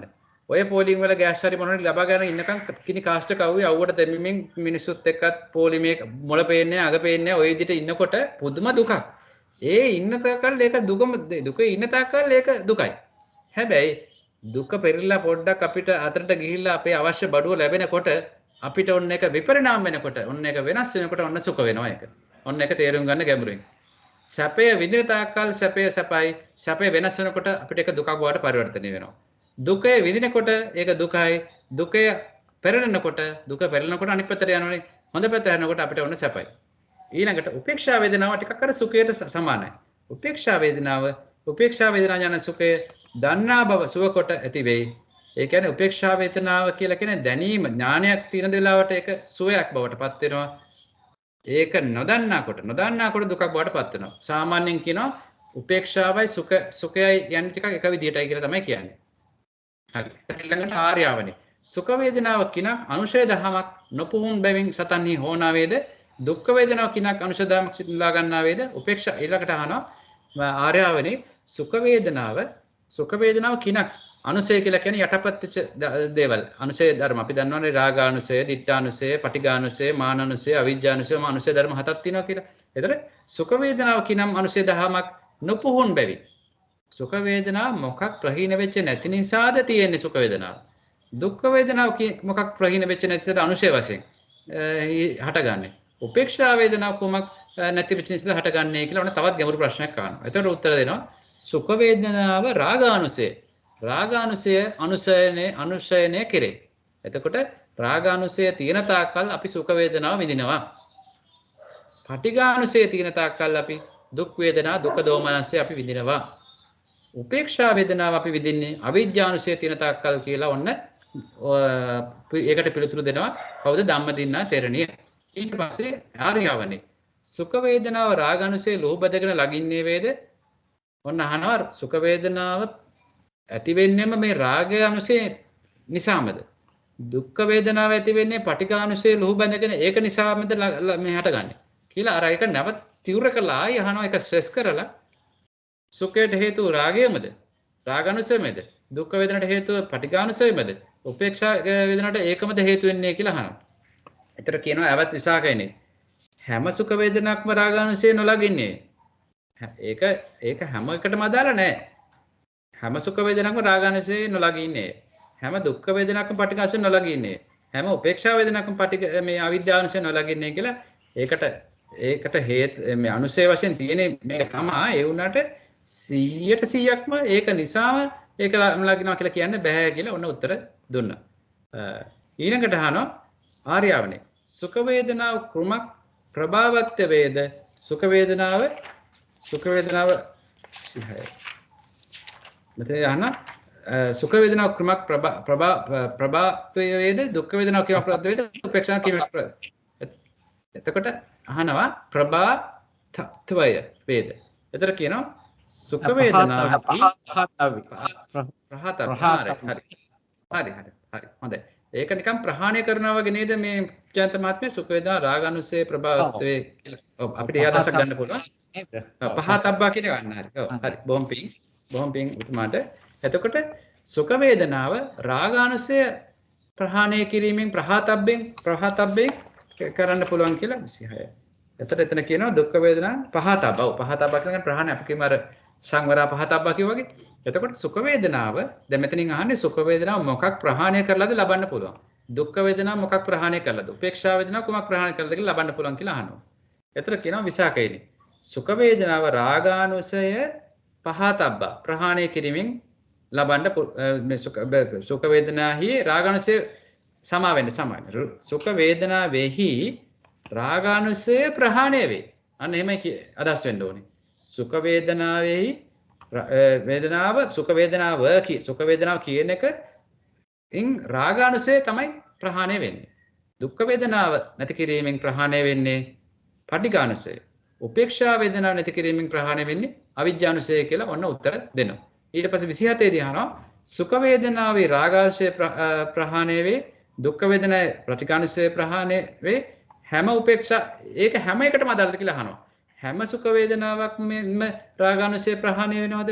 හැම දුක්ඛ වේදනාවෙන්ද පටිඝානුසය ප්‍රහාණය වෙනවද? අර කලින් අහුවා වගේම ඒක නැවත තීව්‍ර කරලා අහන ප්‍රශ්නේ. එතකොට කියනවා විසාකේනි. හැම සුඛ වේදනාවෙම රාගානුසය ප්‍රහාණය වෙනවා කියලා කියන්න බෑ. හැම දුක්ඛ වේදනාවෙන් පටිඝානුසය ප්‍රහාණය වෙනවා කියලා කියන්නත් බෑ. හැම උපේක්ෂා වේදනාව විඥාන ප්‍රහාණය වෙනවා කියලා කියන්න බෑ. මේක අපි අට කතාවේදී බලමු. මෙතනදී කියන්නේ ඇත්තටම සුඛ වේදනාව දැන් අපි ගත්තොත් එහෙම දැන් විස්කම්බන වශයෙන් ප්‍රහාණය කරනකොට එතනදී අනුසය වශයෙන් තියෙනවා. ඉතින් එතකොට අපි කියමු දැන් එහෙම නැත්නම් අපි රූපාවචර ධානය ඉන්නකොට ප්‍රීති සුඛ වේලෙන් ඉන්නකොට විතක්ක ਵਿਚාර ප්‍රීති සුඛය කරලා ඉන්නකොට මේ රාගානුසය සම්පූර්ණයෙන් ප්‍රහාණය වෙනවා කියලා කියන්න බෑ. මොකද ඒකදී විස්කම්බන වශයෙන් විතරයි ප්‍රහාණය වෙලා තියෙන්නේ. අන්න ඒ වගේ දෙයක් කියලා මට හිතෙනවා මෙතනදී කියන්නේ අර ඔක්කොම මෙතන සුඛ වේදනාව සම්පූර්ණයෙන් රාගානුසය ප්‍රහාණය වෙනවා කියලා කියන්න බෑ කියලා එතනදී ඔන්න පිළිතුරු දෙනවා කවුද විසාක මේ ධම්මදින තෙරණි. ඊට පස්සේ අහනවා අවසානයේට අවත් දිශා කන්නේ මේ සස්නේ මහාන කාමයන්ගෙන් වෙන්ව අකුසල දහමින් වෙන්ව සවිතක්ක සවිචාර විවේක ප්‍රීතිසුඛ ඇති ප්‍රථම ධානය උපදවාගෙන වාසය කරේ. ආන්නේ අර මං කියපේකනේ මේ තියෙන්නේ. ඒතර ප්‍රථම ධානයේ රාගය ප්‍රහීන කරේ. ඒ ප්‍රථම ධානයේ රාගානුසය ලොහු බැඳගෙන හොනා නෙවෙයි. ඒ කියන්නේ ප්‍රථම ධානයේ ලබනකොට අපි දන්නේ කාමච්ඡන්දය කියන්නකෝ. කාමච්ඡන්දේ නැති කරනවා විස්කම්බන වශයෙන් ප්‍රථම ධානයේදී. හැබැයි එතකොට සුඛ වේදනාවක් එතන එන්නේ නැහැ. කාමච්ඡන්දෙන්නේ ලැබෙන්නේ සුඛ වේදනාව.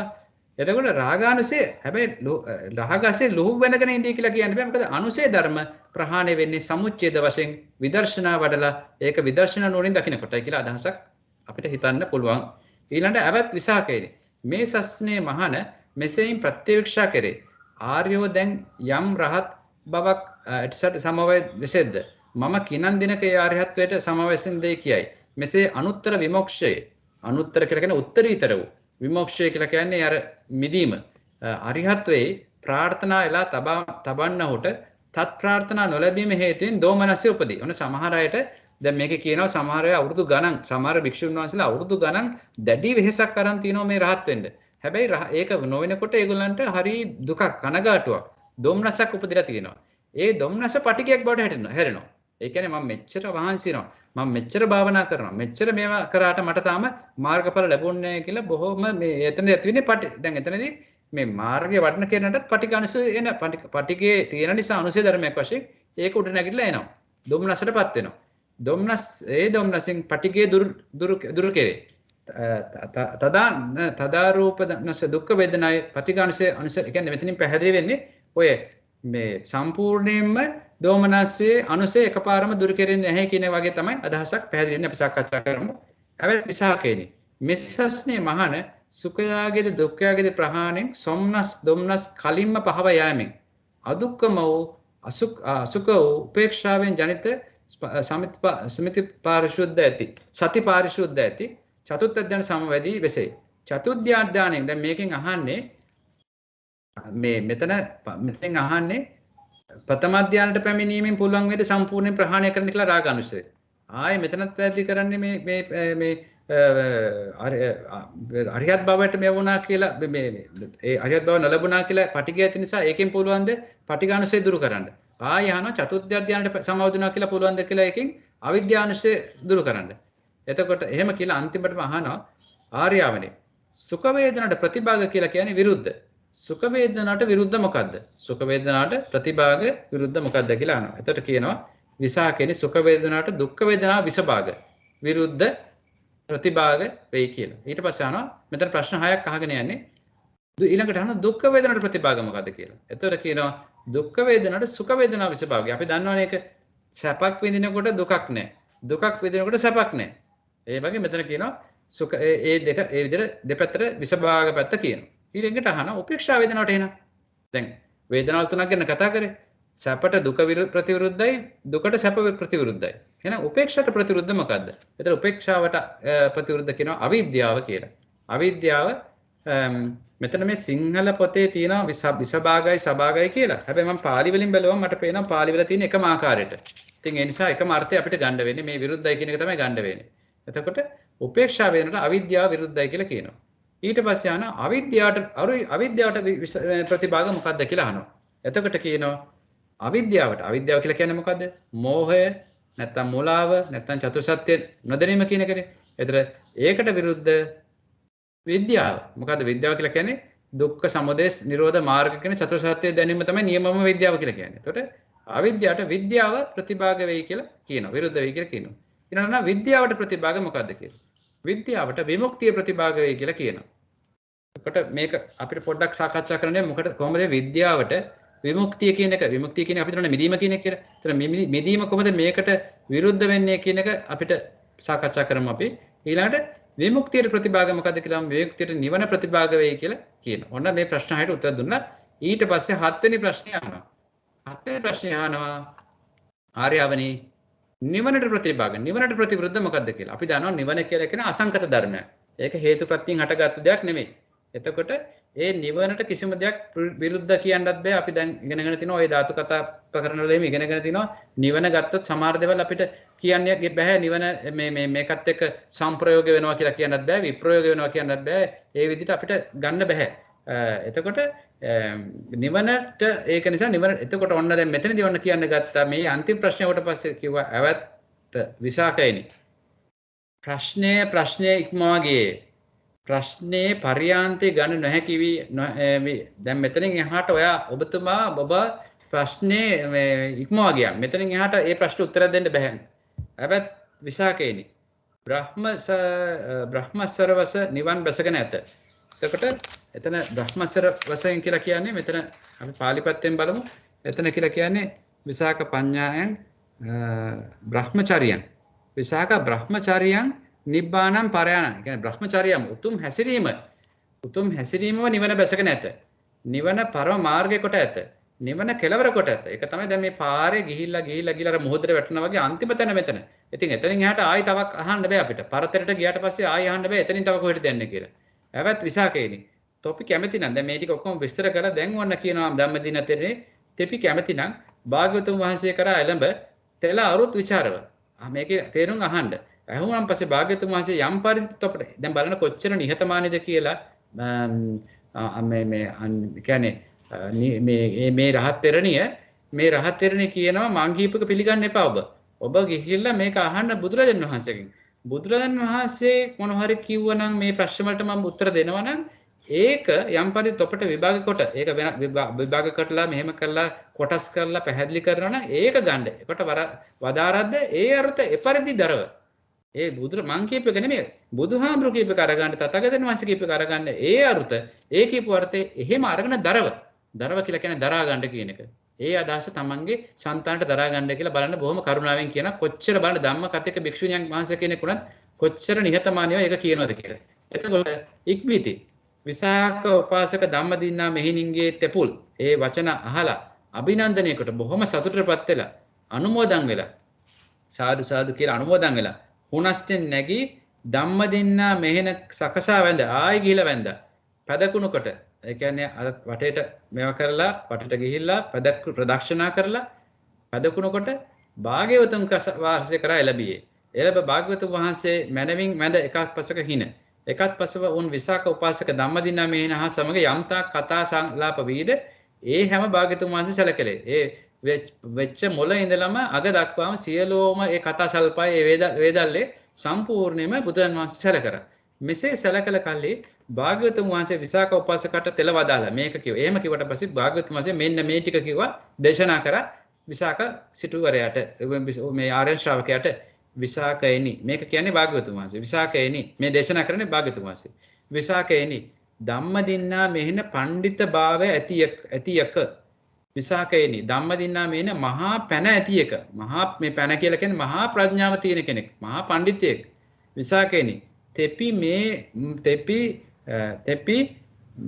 තෙල පැන මගෙන් මයිත් කියලා කියන්නේ මගෙන් මේ ප්‍රශ්න ටික අහුවනම් යම් පරිදි ධම්මදින්නා මෙහෙණ විසින් පවසන ලද නම් මමද එය එපරිදිම ප්‍රකාශ කරමි.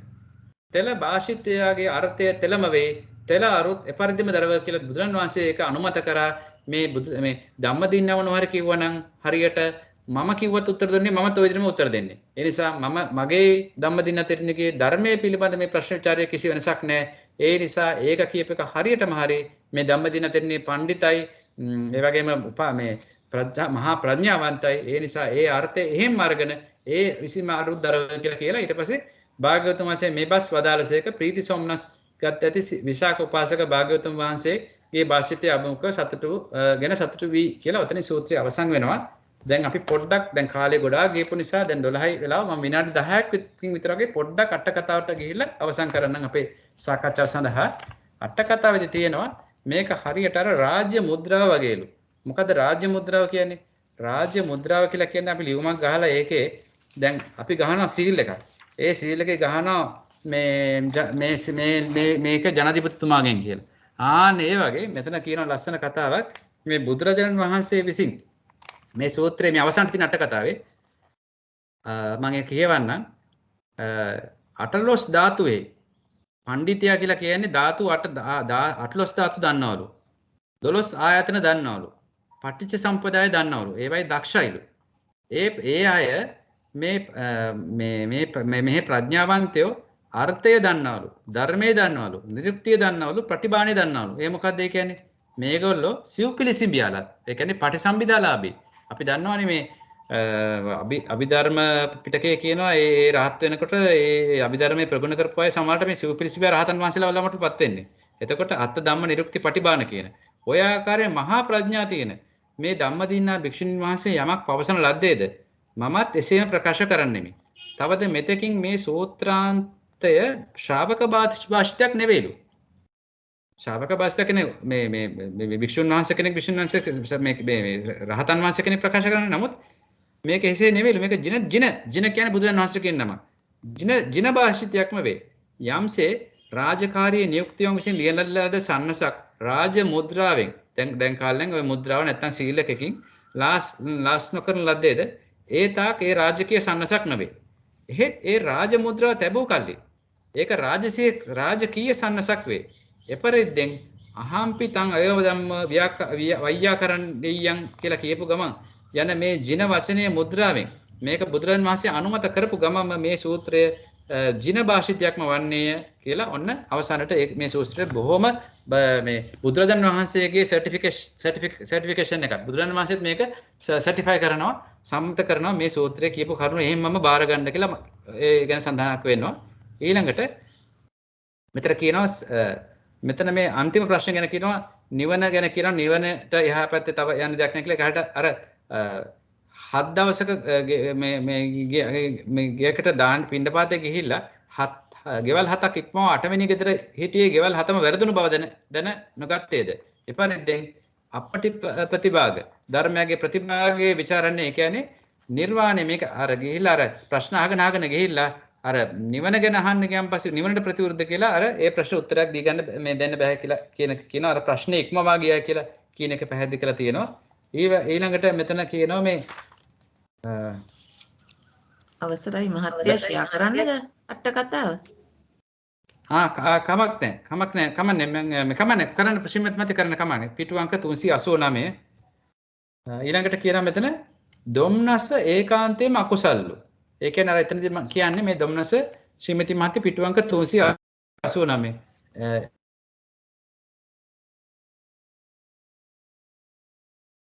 මේ කියනවා කියලා ගිල ප්‍රතිපදා වඩනවලු. එහෙම වඩනකොට මේ එක ස්වාමින් වහන්සේ කෙනෙක් මේ ආලින්දික වැසි මහා පුස්ස තෙරුණුවන්ට මේ කාලේ ආරහත්වයට පත් වෙන්න බැරි වුණාලු. බැරි වුණාට පස්සේ ඔහුට බලවත් ධම්නසක් ඉපදුනාලු. ඒ ධම්නස කොච්චරද කියනවා නම් එයා ඒ ස්වාමින් වහන්සේගේ ඇස් දෙකෙන් කඳුළු දාරා වැටෙන්න ගත්තලු. 19 අවුරුද්දක් ගතපච්චත අර අපි